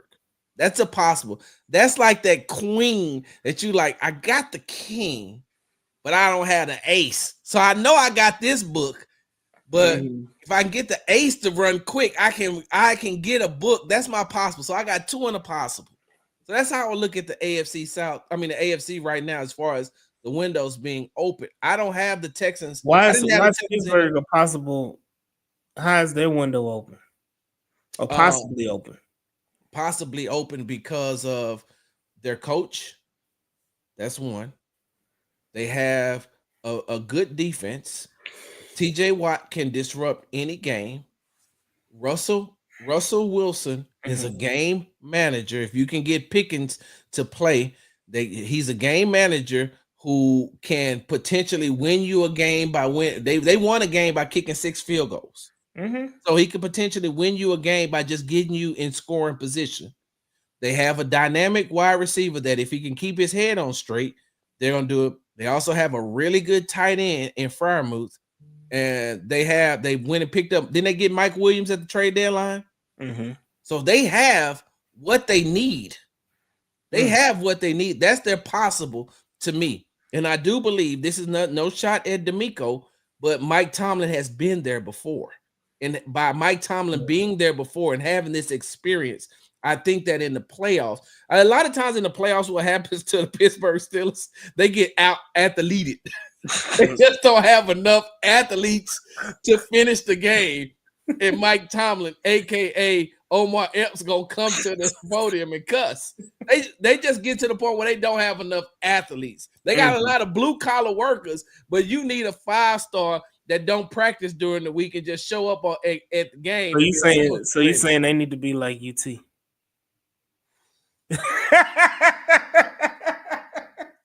Bro, Hey, listen. I will say this, bro. I don't know. Look, side note. Once again, you tune to the Sports Talk with Big Sarge show. I'm your host, Big Sarge. We got host of the H-Town Rundown show, AD, joining us today. And we've been here for a while. And hell, we're going to be here for a little bit longer. So either stick with us or thank you for joining us. AD, hold on, because I know you got a little hatred in your heart towards UT for what they did to I'm A&M. about to ask a question and pop a bubble on a whole bunch of people. Go ahead. Look, I get it. But there's no possible way Quinn Ewers should still be starting for the University of Texas. I mean, that's the Steve Sarkisian way. That really is. Sometimes I think he may still nothing. Shut up, Sarge. Go ahead. Popping bottles at the club. So the question, so this is a sidebar conversation with the UT thing. My question, I've asked it multiple people multiple times, and I still have yet to find a viable answer. If the Texas A&M Aggies are the little brother, the subpar school, the, whatever else acronym or example you want to use about them being inferior to UT, why does UT fans hate A&M? I don't know if you're always in the national championship conversation, you're in the college football playoff, you've won a national championship more recently. Why does UT fans hate? You have any? You have siblings? I have siblings. How many siblings do you have? I have 5. 5. Are you the youngest of them? I'm the baby. See, no, that's why you had that mindset, because you've been beat up. See, so I'm just saying. Because look, hold on. I'm the oldest. I'm the big brother out of 3, right? My middle brother's passed away. My youngest brother is 46 years old. And if he called me right now, I'm gonna be like, Junior, what's up? And then talk to him as a grown man, but still he know the pecking order. But you hate him? At the big, I'm still the big brother. No, I don't hate him, but I'm still the big brother, right? I'm still the big brother. So at the end of the day, I'm still the big brother, right? I think that's a natural rivalry because of the A&M alumni and the UT alumni. They always talk trash to each other. But hey, look, A&M ain't been good since Jackie Sherrill. So why does it matter? Why do you as a Texas fan hate the Titans? Why do you as a Texas fan hate the Jaguars? I don't hate any of them. Oh my God, AD. Are you gonna come up to my show and lie? You trying to take up for a Texas A&M? I get it. Go ahead. You're not supposed to hate. You got to get the hate out your heart. That's the problem. So who you know? Okay, so hold on. Let's say dislike with a strong passion. You should have used the TSU example. No. Let me say dislike with a strong passion. We can use TSU, right? Let's use TSU, right? Like, people from Prairie View don't hate TSU. Why would you hate Texas Community College? I call it Jack Gates. A third world community college. But so with that being said, I think UT treats A&M like that because A&M ain't won nothing, but they act like they won something. Like they have the mindset that they are bigger and better than what they are, and they're not.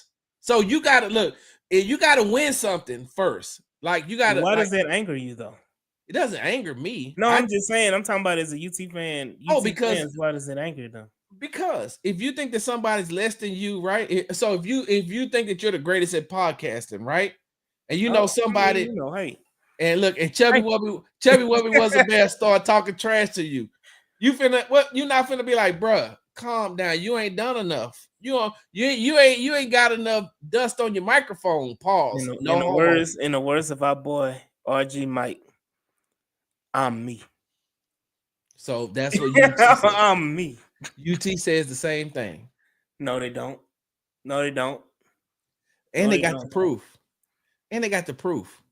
Well, there's nobody. We're gonna see when they lose to Clemson, but there's nobody ever walk A&M's campus that's better than Mighty Vince Young. Nobody. I beg to differ. Who? Johnny Manziel? Johnny Manziel. Are you crazy? How many championships he won? See, there we go. We pull out that card. We talking about got you, but we pulling out the actual player. Yeah, because Vince Young won Vince Young got the championship, but Johnny got the Heisman. It doesn't matter who got the championship. And if you want to be real about it, A&M should have been in the playoffs that year. They got hold out on that. Okay. If we want to be real, because I guarantee you, if Texas had a season, mark it down. If Texas had a season that that A&M had with the Johnny Manziel Heisman season, UT would have been in the college football playoff that year. Well, I almost said thank you for joining the Sports Talk with Big Star Show, AD. It's been a pleasure. Tell the people where you can find you because I'm not gonna let you do that on here. I can't let you do that on here. And them gotta win something. You gotta win something first. Like, you know what? This is what I be telling people. Like, as a Cowboys fan, I don't bring out the Super Bowls unless I have to, right? As a Cowboys fan, I have a conversation with you. But then when you start getting too disrespectful about this, that, and other, and I'd be like, well, you got to go to a Super Bowl first. Like, get to one and then come talk to me. Like, get to one. Tell me what your experience is like as a fan rooting for your team in the Super Bowl. No matter if they win or lose, just get there first and then come back and let's talk about it. But until you do that, bro, we really don't have nothing to talk about. Like, I'm about to go to the 5th floor and I'm gonna drop you off at the 2nd because you don't have. Listen, I'm about to go up here where the Patriots and the Chiefs and the Steelers and the 49ers are. Like you look. And in case you dropping me off on the 2nd floor, you on the 5th floor, but in case of fire, I can jump out. Oh, look, you should jump out because hey, look, in the immortal words of the great Negro poet Chris Brown, how you hating from the outside of the club? You can't even get in. Leg out. Now, with that being said, AD, side note, let's talk about this Miami game real quick, right? Before I ask you the last question, then we get up out of here. Let me ask you about this Miami game. What are some of your keys to victory for the Houston Texans to beat the Miami Dolphins? One of my keys every week is always the trenches, defensively and offensively. How much pressure can we get on Tua Tagovailoa? Can we affect the game with our pass rush with Danielle Hunter? And I saw that. I wanted to know that. What do we do with Danielle Hunter and Will Anderson Jr. on the edges? And can Tim Settle continue his, dominance? He been good, bro. Look, I'm gonna keep saying it. I've been calling for Tim Settle for about 3 years. Hey, look. Hey, wait, hold on. And let me tell you why I believe you. For those of y'all, this is your first time ever hearing AD talk. And if you're not following, make sure you're following. Make sure you're in those group chat spaces and on the H-Town rundown. Let me tell you why I believe. Bro, when I first met y'all and when I first started listening to y'all, bro, y'all started bringing out players I had never even heard of. I'm gonna be honest with you. I had no idea who Tim Settle was. When the Texans picked him up, I was like, who is this guy? So I had to go do some research. But why have you been calling for the Texans to get Tim Settle Jr. for so long? Because I feel like he's extremely talented defensive tackle. He was really good. I think it was Washington. He was good. And then he went to Buffalo and got misused. I feel like he got misused in Buffalo, even though he was misused and he was hurt in Buffalo. But he was really good in Buffalo. I'll never forget what made me take a deep dive into Tim Settle. And what's crazy, this was a preseason game against the Indianapolis Colts 3 years ago. He did something to Quentin Nelson that I have not seen from the Colts. From the Colts. He did something to Quentin Nelson that I've never seen a grown man do to another man. What's that? I think our boy EXO intro, if y'all watch the All 22, I always say he threw him out the club with a quickness. He made Quentin Nelson was at that point from last season was an all-pro guard, first team all-pro guard, Pro Bowl guard, and he basically, B-worded him out. Yeah. And made him look inferior. And that play will forever live. And I was like, okay, after that, I did my research, did my film study on him. Tim Settle has been dominant everywhere he's been. He's just been injured. And in Washington, he never got the opportunity because of at that point, you had all of those players. You remember Deron Payne and Allen and I mean, he was playing behind all of those guys. Yeah. So he's not getting opportunity. Then in Buffalo, he got injured and he didn't get as much opportunity. Then Ed Oliver and those guys were ahead of him as well.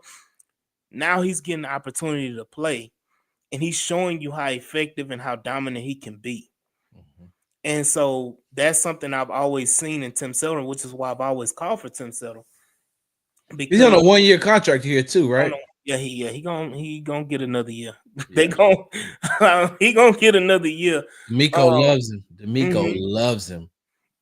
And the reason why I say that is because I think 3 years ago when we all started this spaces and all this stuff like that, we were talking about the Texans' need for a defensive tackle.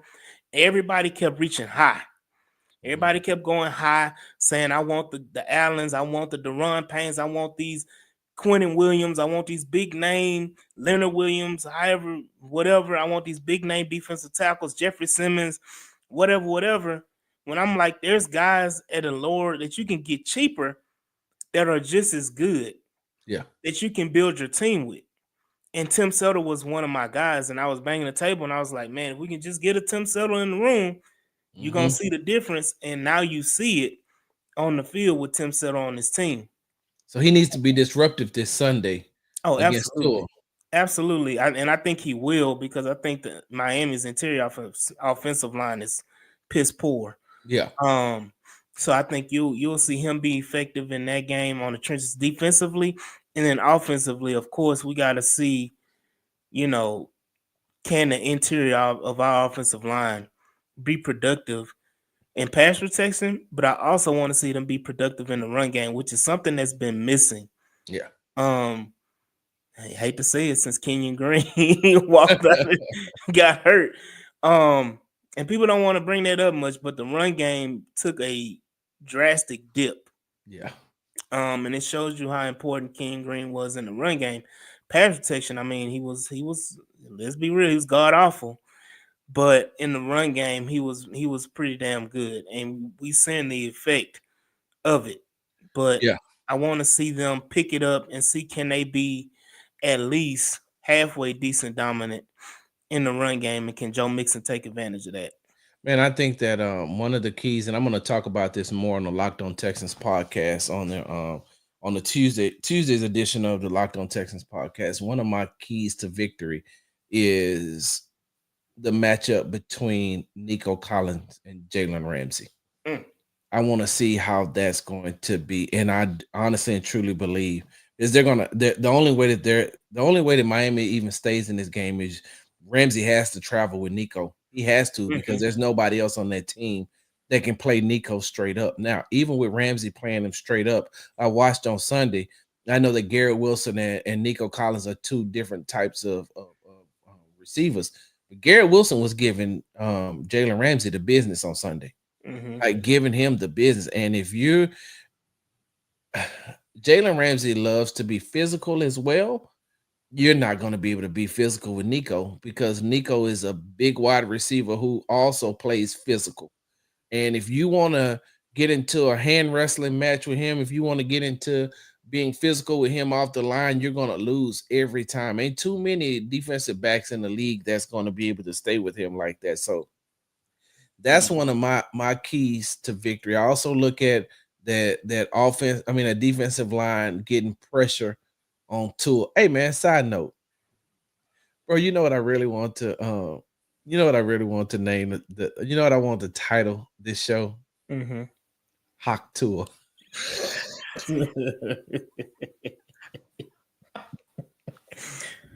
Spit Bro, on it, man. right. I really want to name it Hawk Tua, because I'm like, yo, every time they hit him, it's almost like they spit. Bro, I really want to name it Hawk Tua, but hey, look. You should have let that fly.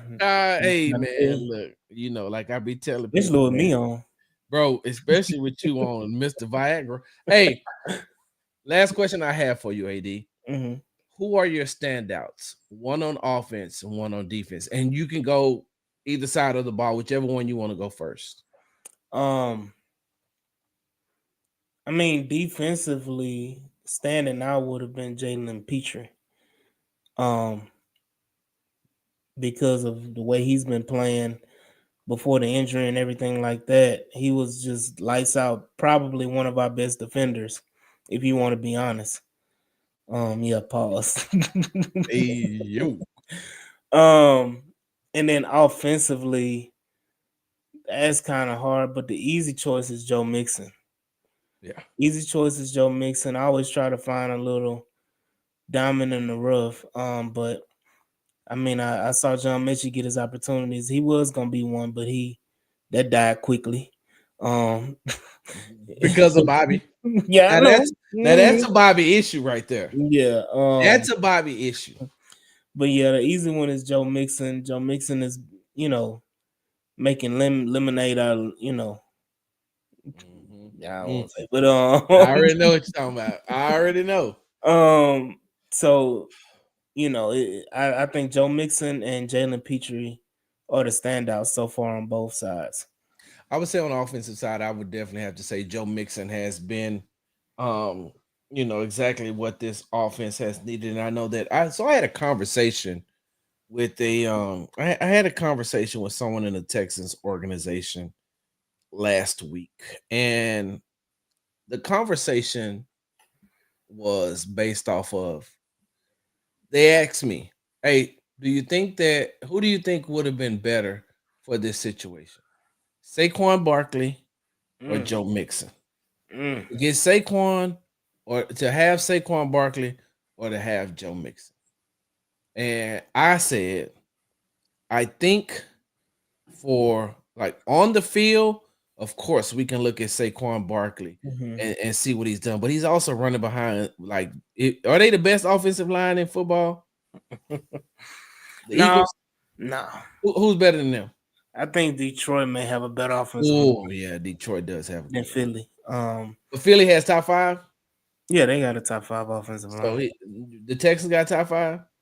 I mean, on paper they did. So look, so that's what I'm saying. So I don't know if Saquon would have been able to do what he's doing in Philly here, right? Probably not, but I still think he would have been over 1,000 yards by now. If Joe Mixon doesn't get illegally Oh, he tackled, will. Yeah, he will. He will. Oh, he you would have right. been. You If he right. doesn't get illegally tackled and miss what? How many games he missed? 3? 4. If you 4? want to, I count that game as a miss because he Okay. got hurt in like what end of the first quarter. Chicago. Yeah. Yeah, end of the first quarter, beginning of second quarter. Week 2. But When did he come back? he came back. It was after the Packers game, if I'm not mistaken. Yeah, I don't think he played in the Packers game either. Yeah, But that's what I'm saying. I think he came back against the Colts. He did. It was that Colts game. So he missed the Jaguars game. He missed one, two, three, 4, 5 games. He missed 5 games. because you're counting Chicago. Yeah, no, 6. Because he didn't play the Patriots game. Nope. No, he came back the Patriots game. I'm sorry. Yeah. He did play the Packers game. So he missed, he missed 4 games. He scored in the Packers game, didn't he? Yeah. So my They bad. had over Y'all. 100 yards rushing. Yeah, my bad. Patriots game I remember because they had the big long run. Yeah. Pause. So I count the Bears game, and then you had the Vikings, Jags, Bills. So I count 4. He missed 3, but like you said, I think he missed 3, and then I think he missed 4 because of the injury. So I think he would have over 1,000 yards. Hey, side Oh, note, absolutely. in 2025, I'm not saying pause anymore, right? Whatever I say is just what I say. I'm so tired of having to think about what I'm gonna In say. 2025, we got. Never mind. I was about to go down a whole nother road about who in charge, and I mean who. At January 6th, I say what I want to say though. Look, Elon said council culture council. Right. So but I'm not saying pause, and then I'm not. But back to Joe Mixon versus Saquon Barkley. So this is why on the field you may have gotten a little bit more production out of Saquon, because of the way that and I'm talking about a little bit more in the run game. I don't know if you get the same that you get from Joe in the passing game, but this is where Joe stands out for me. I don't think that Saquon is a locker room guy. I think that he goes along to get along. He doesn't want to make any trouble, this, that, and other. Joe, he totally different. Joe is the true locker room guy. Says what he says. He loves all his teammates, but he don't mind saying something to him. But on the flip side, he's also doesn't mind them saying something to him. So if he ain't doing what he's supposed to do, he'll take it. Right? He'll, hey, look, y'all can say what y'all need to say to me because I know that I'm going to say what I need to say. Now, he's not going to throw anybody under the bus publicly, but behind the scenes, they'll go back and forth. So I think that Joe Mixon is exactly what this team needed. I think that Joe Mixon is a better fit for this team than what Saquon Barkley would have been. I agree. I agree wholeheartedly with that. Only problem I have is that Joe Mixon having all these damn players only meetings and they ain't resulting in nothing. So you can be a team, ultimate team guy, but are they listening to you? Like you So can call them out and say what you want to say, but how many people are taking heed to what you're saying? so here's the thing. If it ain't in you, it just ain't in you. Mm. So I mean, you can't blame him for trying to bring it out of you. Mm-hmm. But if you ain't got it in you, there's nothing to get out of you. So who do we No, blame? We blame D'Amico. We blame Nick. no Orlando Brown. What'd you say? Say, do we blame Nick Casario or D'Amico? The NFL is the NFL consists of players who are all independent contractors. Mm. So I mean, you can blame D'Amico because he's the head coach, but at the end of the day, you're an independent contractor. You got to do what you need to do. Are you winning your battles? Are you winning on the field? Are you doing your job? Because if you're not doing your job, you're not winning at your job, then you can have all the players. I put it like this: where Tay go? Tay will be back in here in a second. Mm-hmm. In the military, bro, we had so many briefings, bro. So a briefing is the equivalent to a meeting. Mm-hmm. We have a briefing about another briefing about the briefing we just had, the briefing we're gonna have tomorrow, the briefing we had last week. At the end of the day, it'll be like, God damn, how many PowerPoints I gotta sit through? How many PowerPoints we got? Golly. Look, sir, because they didn't graduated from college. They come in as officers. They ain't got no dirt on their boots. They think because they can run a 2 mile, they do great on the PT test. They can just come in and be like, sir, we've already taken care of this. We've already done this. Yeah, but we just need to make sure that sir, I get it. With all due respect, we've already done this. Yeah, but okay, got it. So we have meetings on top of meetings on top of meetings, right? Now, with that being said, you can have all the players only meetings that you need to, that you want to. You also got to look at it like this too. Some people just don't respond to those type of things. AD, look, I know this is going to be hard for you to believe, but sometimes I can be rebellious, right? Oh my God! What? Especially What? look, especially when it comes to things that I'm just like, yeah, all right. I don't. This is, I'm not. So with that being said, like sometimes, you got some of them players in there that some of them just being rebellious. Some of them just being rebellious. Some of them don't have. Some of them don't have it in them. AD, let's just put it. Let's call it like a TI is. Some of them just don't have it in them. Now, I'm gonna call him out. I know you ain't gonna call him out, but them two on the end of the offensive line, I don't think they got it in them. she. I don't think they got it in them. That's a lie. That is a lie. AD, let me tell you something. And look, I curse, so I hope YouTube don't look. I hope YouTube don't demonetize me. Hey, look, let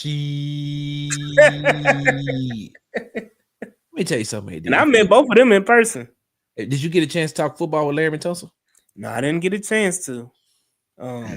Bro, I did with Titus though. let me tell you something about Larry Tunsil. Bro, it ain't a thing that Larry Tunsil don't know about playing on the offensive line, his position and the other positions. Like I know people be like, "Oh, Laramie's not a leader." This and another. No, Laramie doesn't like to talk. Like you can have all the as long as you put the camera in his face, you can have all the. I can even sit down and record Laramie talking, right? He'll let me sit down and record. He's not gonna let me put the camera in his face. He'll let me sit down and record him talking, right? And we'll be asking him questions. I can ask him questions, bro. That and look, and I'm not just saying this because I'm around. Yo, he is smart. Not only is he smart, he know everything that's going on. And just because he doesn't say it publicly, does not mean that he's not on it. Doesn't mean he's not saying what he needs to say. Would you say? Would you say he's on a higher level? Higher level of what? He's on a higher level of thought. No. I just caught on to what you were trying to say about draft night. No. But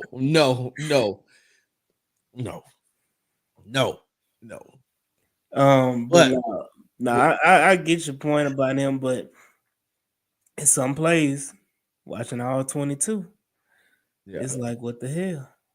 Well, hold on. Wait a minute. Because I just seen a stat the other day that says Laramie is having a really good season. How many times has CJ been sacked by? You know what? Don't worry. I got this little thing called the internet. Let's go look. What we looking for? What I'm looking for? Laramie Tunsil? Yeah, sacks giving up. Now go to the penalties. All right, listen. Hold on. Wait. Hold on. Because everybody gets penalties. What you just said. Everybody gets penalty. Why? Because he don't slam people to the ground? His ultimate job is to. Let me just ask you this, then. Let me ask you this: has he protected CJ? I'm asking you, AD. I mean, he has, but I think Blake Fisher can protect CJ too. You about to get me, boy? You about to really get me kicked off of here. You about to really get me kicked off. Blake Fisher not ready. He will be next year. Laramie Tunsil's played in what, 12 games this year? He playing in 30. He playing all the games. He played in 12 games this year, though. Yeah, and he. I thought he played. He missed the game, right? He's given up 3 sacks. Mm-hmm. You know how many times he's won his one-on-one percentages? Call it that. 79%. You know who else has won 79.79? He's won 79.5% of his one-on-one. You know who else has won 79.5% of their one-on-ones? Who? Titus Howard. And yet, the offense looks the way it looks. They have an interior offensive line issue, AD. I'm gonna say this. Look, and I'm gonna give my agenda real quick. We ain't got to expand on it. But name me a good left guard that's played next to Laramie Tunsil. In it ever.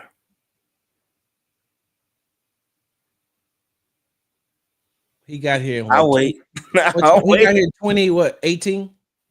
He got, 17. I'm talking about even in Miami. You can go to Miami. Well, Miami was a crap show. That Miami was a crap show. Who's the head coach in Miami at the time? Wasn't it Phil? Brian Flores? Wasn't Brian Flores? It was Flores, yeah. Yeah, who was the petty man who played Jay-Z because Kenny Stills was on the field? You remember that? Like the one who said, who called out discrimination, which he was right, but he was wrong. Mm-hmm. Yeah, the one who will always be a good coordinator, never a good head coach. I mean, the one who's gonna be a head coach this next season. He should not be, and I doubt that he will. The owners ain't finna allow that to happen. Okay, he has an active lawsuit against them. They're not gonna allow that to happen. They're not. Now listen. Hey, listen. He better get hired in February. If you want a job, he better get hired in February. That's the only way he's gonna get hired. Big B spitting in the comments. Hold on. You gotta stop acting like run blocking don't matter. Where we at? Hold on. I'm gonna help my Big B. His job is to pass and run block. Okay, so hold on for a second. Give me 1 second. Oh, Big B, them super chats turned on, brother. You learn how to do it? Yeah, I'll tell you offline. Okay, for sure. So Joe Mixon, right? Mm-hmm. Joe Mixon has gained 384 yards, 4.3 yards per carry, and 7 touchdowns running outside left. 34.8% success rate, has had 11 10+ yard runs coming off the left side. Tay stupid, man. Trump had penny cases and liquor. Yeah. If he can, then Brian Flores can. Oh, I gotta put that up. ah, but look, hold on, Big B, tallest little person. No, what I'm saying, Big B is he's doing his job. I just gave you the stats. Now, hold on, because I know AD stats can be skewed. Mm-hmm. I'm the main one that says that, right? So we're looking at the eye test. If I just gave you the numbers and watch and go back, you can watch. You got all 22. You can type that in and look at all the runs Joe Mixon has run to the left, correct? Mm-hmm. And not only can you do that, you can also go in and look at all the sacks Laramie Tunsil has given up or quarterback pressures. Don't get me wrong, Laramie has a penalty issue, but we've always known that. Laramie has always had a false start issue. But hold on, even with that, this year's the most penalties he's ever had in a season. And some of those illegal formation ones, I'm like, come on, bro. And I get it. Everybody across the league has had that because they're trying, every time they try to instill a new rule, they try to enforce it to the letter of the law, and then all of a sudden it changes, right? Mm-hmm.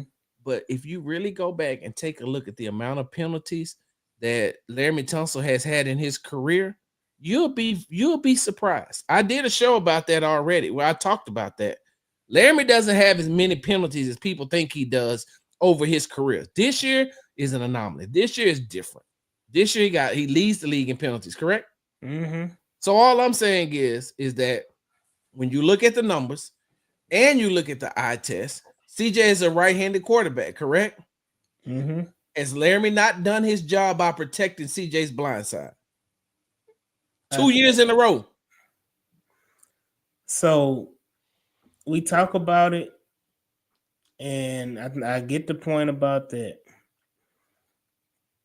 But let me say it like this: would you sacrifice Laramie Tunsil to fix your interior?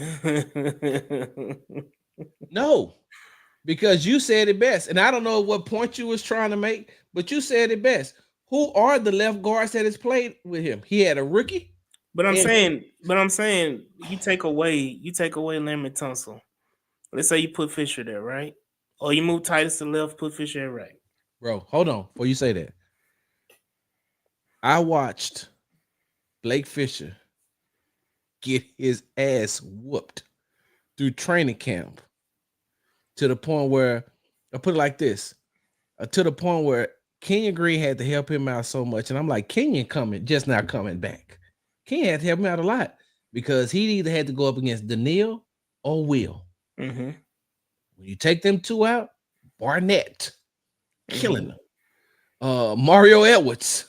At the hell before, Autry. And listen, there's no knock against him because he's a rookie. He got put into the gauntlet. But with that, hey, AD, he's not ready for that. Yeah, if you talking about protecting CJ's blind side, can he play guard? I don't know. Can Blake Fisher play guard? No, his hips, he ain't got no hips. Pause. But hey. Larry said, I mean, that's what they talking about in the comments. Like, great for the pass blocking, but you got to be elite at both. With him being the talent that because let's be real, we talked about the high learning that he had before the season, before the draft. If that doesn't happen, he's the number 1 overall pick. So I don't. That's how talented Laramie Tunsil. He was in the conversation for the number 1 overall pick. So that's how talented Laramie Tunsil is. So you saying Laramie Tunsil should be Trent Williams? Absolutely. He has there's nothing that Trent Williams has physically that Larry Tunsil doesn't. Like whatever Trent Williams can do on the football field, Larry Tunsil can do that. Okay. It's the mindset is not the same. Gotcha. Hold on. Let's look. Let me see. Blocking.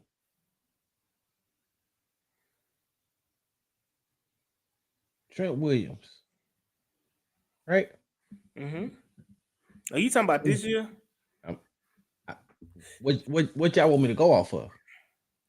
So first of all, how old one prayers up See, to Trent see, Williams. Prayers up to Trent Williams. here we go. What had Who happened was, no. Prayers up to Trent Williams, who actually, lost his infant child. oh, Um, yeah, you're right. prayers up to him dealing with all of that. That plays a factor in your play. I don't care who you are, you're a human being at heart. Hold on. So has Laramie. Laramie been dealing with injuries too. He had a hurt pinky toe. See, you see how y'all act. You see how y'all act. That's what I'm saying. Now you letting your elitism from Texas A&M show. Now it's starting to come out. You know, No, but your I mean, entitlement. That's what your entitlement. look, he put us out. Let's be real, man. Larry Tunsil is a great tackle, but he put a lot of sour taste in a lot of Texans fans' mouth when he skipped out on that whole season. The rest of the season, said, "All right, I'm gonna head out with that injured. What was it, the injured finger or something like that?" What year was that, AD? I don't give a damn what year it was. Hold on. What year was that, AD? That was the color year. What year was that? That's to 2022. What was the Texans doing that year? Playing football. Damn. AD, look, one day you gonna be look, one day you gonna be real. One day we're gonna have a real conversation. You know the Texans were tanking. But it's okay. But okay, you Let me tanking. hold on. Let me ask you a question. The year his rookie year, was it his rookie year? Or was the second? What year Damian Pierce hurt his ankle in the Cowboys game? 2 years ago. Yeah, that was his rookie year. What did Damian Pierce tell us at the end of the year? He could have played.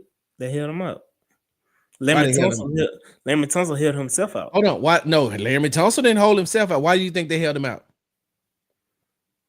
You telling me Larry Tunsil didn't hold himself out? The same Larry Tunsil that opts to not practice. They would have went to Same Larry Tunsil that opts not to play in the preseason. He's a veteran. He gets those veteran rest days. He been getting it ever since He he not got here. hold on. Was he not He dealing wasn't with a an veteran. injury? He in wasn't a training camp? veteran when he got here. Was he dealing with? He was practicing. You know who didn't practice? JJ. Oh, absolutely. Y'all savior, JJ. He ain't my savior. He quit. And we're gonna talk about that one day too. He Yeah, quit. absolutely. I So agree. now going So back you to saying Tunsil is the black JJ Watt? I did not say that. You're not no, you're not using your Texas A&M entitlement against me. But what I'ma I will spit say, it. what I will say is this. What I will say is this. Damian Pierce could have played, right? Mm-hmm. You don't think Laramie could have played? What was Laramie's injury again? Some with his finger, right? Oh, Finger. breaking news, Sarge. What happened? Kenyon Green has been designated for return from Oh, injured reserve. that ain't breaking news to me. Sorry. Should I have Hold told y'all on. that a long time ago? Kenyon Green and Christian Harris. I should have told y'all that a long time ago, shouldn't I? I mean, we've been on that he went out for the season.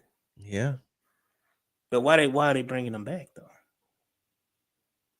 That's the question. Yeah, man. So when you remember when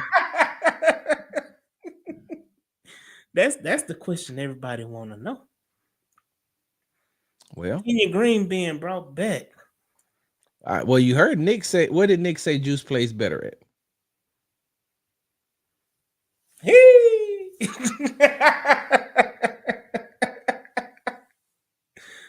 Hey, real quickly before we go, Oh man, I'm waiting for this. This is blessing my heart today. what's that? No, the narrative is about to go crazy with the Kenyon Green announcement because they already starting up. What's the snap count you put on what you call it? Ooh, What's the snap count you put on Christian Harris? I don't think he playing this week. I'm saying, so when are you playing? I mean, I think you play him on. You put him in that Devin White role where you play him When? on specific downs, third downs. You need him playing. If you're gonna play him in the playoffs, you need him playing good by because he ain't in shape. I know he's not in shape. I don't think you Not just in throw him game out there. shape. Well, the thing about it is that look at the competition. Look at what you're playing these next few games. Do you risk putting him out there, And injuring himself again. injuring himself again, and hurting the team along with it when these games are super important? The Titans game, he should play all 80 snaps, however many snaps it is. He should be on the field nonstop. He shouldn't come off the field against the Tennessee Titans. But when it comes to, you know, when it comes to playing in those important games like Beyonce football game and the You Kansas said City game. Beyonce. Look, my wife. Look, I tried my hardest, Sarge. I'm gonna say this on this podcast. Try my hardest to get my wife so we can sell our tickets. Cause right now they going at almost $1,000 a ticket. Stop lying. I'm not lying. Look it up right now. In my section, 125, they got tickets as high as right at $900 right now per ticket. Your wife said no. And she said, "No, I want to go to Beyonce football game." That's her exact words. I want to go to Beyonce football game. Hey, you seen the clip I put out today, right now? What have I been saying? Football ain't about competition no more. It's about entertainment. That's why you have games on subscription-based platforms. J-Rock said he sold his ticket for $900 already. J-Rock, you saw it? What? Dang, my wife was like, she said, I knew I should have bought them tickets early to go for Christmas Day. I'm telling you right now, by the time it get close to the game, probably after next week, it's gonna skyrocket again. So I was like, I really want to sell them, but she adamant that she want to go to the Beyonce football game. You do too. Hey, look, for the record, she ain't put nothing in your mouth. So you ain't getting no Timmy Chance. When you ain't getting no wing dinner. You ain't getting I was about to say something else, but no Mexican food. My wife. I was about to say something else, but I gotta respect my wife. Hey, look, hold on. Let me show you something. I mean, look, let me show y'all something. Remember I told you about the look. Have you seen this picture? Have you seen this picture? You know this from? Mm-hmm. For those of y'all who are watching right now, this picture is of Usher's security, Usher's bodyguard as they putting the cherries in their mouth. I told y'all I wasn't the only one, AD. I told you I wasn't the only one. Let me say this. I will tell you right now. Meg the Stallion walk around and she putting peaches. I'm gonna eat that peach. What is wrong with you? I hate to tell you, I'm gonna eat that peach.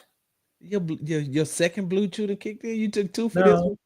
But let's talk about it. Let's talk about it. No, I don't want to talk about it. Meg can't feed me. Meg can't feed me no peaches. Why Meg can't feed you no peaches? Because I don't want. You met Meg in person. Yes, I have. I know you got a whole picture with Meg. Just grinning. No, B. Scott. B. Scott has the picture. I took no pictures with Meg. None. I'm married. No. Hold on. The pictures ain't public. That's what we say. No. I ain't took. Now look, hold on. I didn't take no pictures with Meg. Listen to what I'm saying. Mm-hmm. I didn't say I didn't take no pictures of Meg. I didn't say that. I said I didn't take no pictures. I didn't take no pictures with Meg. I am a happily married man. There's only certain people I can get away with taking pictures with, like Michelle Obama. I can take a picture with her. Right? That's one on your hit list. Let's talk now. Betty White. Betty White. I can take a picture with her.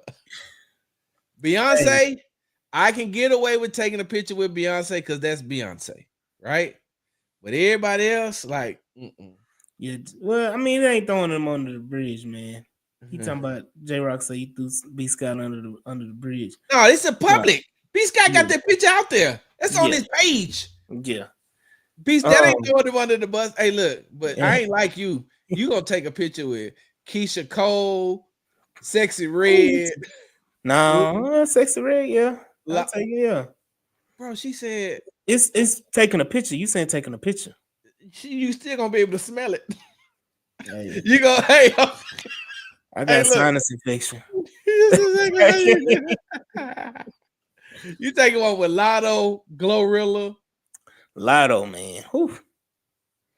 They look at Larry Payton in the car. He say Lotto. Lotto. He said Lotto. What about Nikki? It's too much enhancement on Nikki.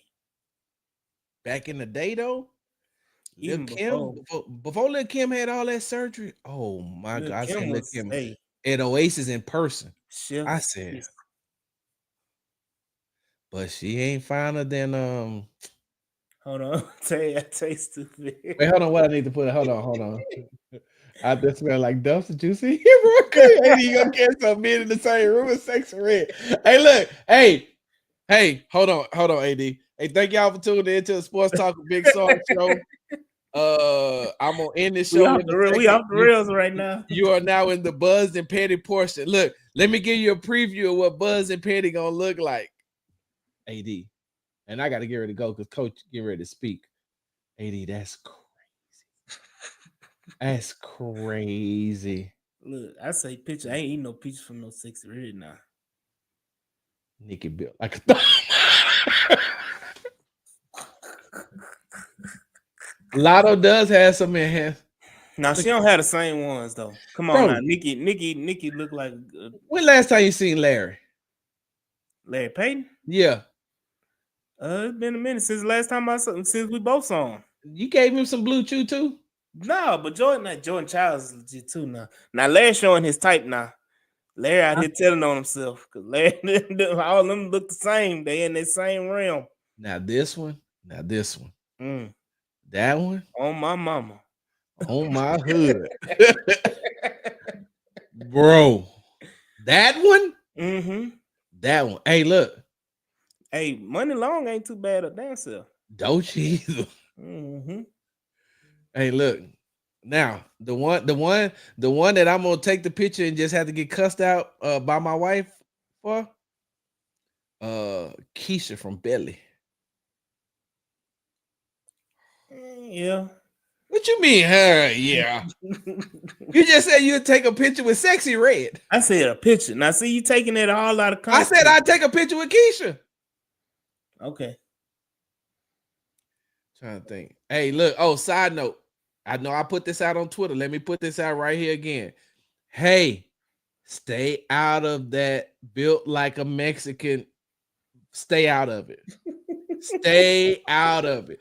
Look at the pictures. Enjoy the pictures. Don't comment because you're gonna get yourself into a whole heap of trouble. Janelle. We talking about Victoria. Yeah, we talking about Victoria. But I'm saying Janelle is another one. You don't know Janelle? No, you talking about old Ice Spice. Now you talking about Old Spice. Not we talking about Old Spice. Look what Madison said right underneath it. Hold on, wait. What you say? Oh, hold on. Ice done lost the spice. Hey, have you seen her mama though? Have you seen her mama? Oh, you know what? You're not finna get me in trouble. I gotta get ready. Close this show out. We want to talk about the mamas? This boy said, hold on. Alexis saying, y'all still going ahead to go to a meeting so dropped off 2 hours ago. We still going. Look, in my Mr. Invisible voice. Hey, Alexis. How you think? Why, he be flirting with her? Man. Is that the dude y'all say that y'all ain't never seen him and somebody else in the same? Yeah, him and Donnell, we ain't never heard them talk at the same Davis? time. Donnell Davis Jr.? Uh-huh. Damn, I put his whole government. You sure did. Put him on out there. Man. All right. I got to get ready to go. Tell the people they can find you at AD. As always, y'all can find me at the H-Town Rundown. I'm looking at the list. On all social media platforms And Sarge would say you can find me on YouTube and the app formerly known as Twitter. Oh, wait, hold on. Duke. Now you talking my language. Duke, that's my love language right there. Angela Bassett, boy. Oh, Love. my Woo. Boy. Oh, man. Hey. She actually smell like cocoa butter. Like, man, she smell like hey, heaven. That's what she smelled like. Jill Scott. I took my wife to the Jill Scott concert. Did you close your eyes? Hell no, my eyes open wide. Hey, I'm gonna tell you what concert Things was stinging, boy. Hey, look, I'm gonna tell you what concert I went to, and I was like this the whole time. Mm-hmm. Erykah Badu. Have you Hold ever on. seen that person? Yes. Took my wife to Fantasia last night. Wait, hold on. Fantasia's in Houston? Fantasia was here in Houston last night at the Where? Sugarland, Smart Financial Sugarland. What? Uh-huh. You didn't tell me? Her and K. Michelle. I could do without K. Michelle. Yeah. Side note, you know she got her own day in Houston, right? I don't know how, but Sylvester Turner freaky. But hold on. Wait, Fantasia was here. Mm-hmm. Black Gold. Mm-hmm. Oh, that Fantasia. Mm. Let me get off here if I get a divorce. My wife gonna be like, I see. Look, you know how he look. My wife be like, yeah, I seen that funk ass show. So Fantasia, Hey, I ain't gonna never be able to listen to Fantasia. I gotta listen to it in the truck. I can't listen to Truth Is. I can't listen to nothing. I can't watch no play. I can't even say fantasy. She gonna be, I seen that funk ass show. Hey, she put on the show, man. I think it was her last show of the year. But it was an excellent show. So now lately, yes, sir, LJ. She look crazy though. You hear why she back in the news? Nah, I know They she brought crazy. up her and Denzel again. I don't blame Denzel. Hold on. On that talking with your little friend. hey, look. Hey, add a couple C's and K's to that, boy. Like a bowl of oatmeal. Cold oatmeal. Cold peanut butter. Sheesh. I said. And the person I was with was like, close your mouth. I was like, I can't away no cherries. Look, everybody do sell them panties. You lit that candle up, boy. Hey, right here looking like the daddy on what's that movie with Eddie Murphy and where Pops was like bang bang bang. Yeah. What movie was that? That was Halle Berry. What was it? Boomerang. Boomerang. Who was that? What, remember the dude was on there and Grace Jones threw up panties and he grabbed him. He's like, hey, look, I'm AD. I gotta get it. Hold on, let me do this. Hey, thanks for tuning in to Sports Talk with Big Sarge. I'm your host, Big Sarge. Make sure you follow me on the app formerly known as Twitter at Big Sarge Sports with a Z at the end. Follow me on the Tick and the Talk at Big Sarge Media. Subscribe to my YouTube channel, Big Sarge Media. Make sure you follow me on Instagram at Big Sarge Sports with a Z at the end. Because, you know, we do everything for the gram. And because this show has gone off the rails, I ain't going to tell you where else to find me. I ain't putting them in this because, hey, look, hey, AD, before I get up out of here, I'm going to have to do this to this show with my wife. Hold on for a second. Hold on, AD, I'm going to have to say this to my wife. We listen and we don't judge. I was talking about Fantasia on the show. We listen and we don't judge. AD, I got to have you on the Buzz and Petty podcast, man. You Absolutely. Absolutely. Hey, because we got to talk about some things, AD, like real quickly. Mm-hmm. So, would you hook your partner up with one of your wife's friends? And the reason why I'm asking that, you ain't really got to answer that. Just think about it. I'm gonna tell you the petty part of me too. Hold up, because like if it don't work out, now you and your partner over here, but now your wife friend, it didn't work out. I just stay out of it. Like, hey, can you hook me up? Nope. My wife ain't got no How bad friends. is she? How bad is she? She bad. How about that? I'm here for the stories. I'm doing it for the stories. I'm out. Hard work. Hard work.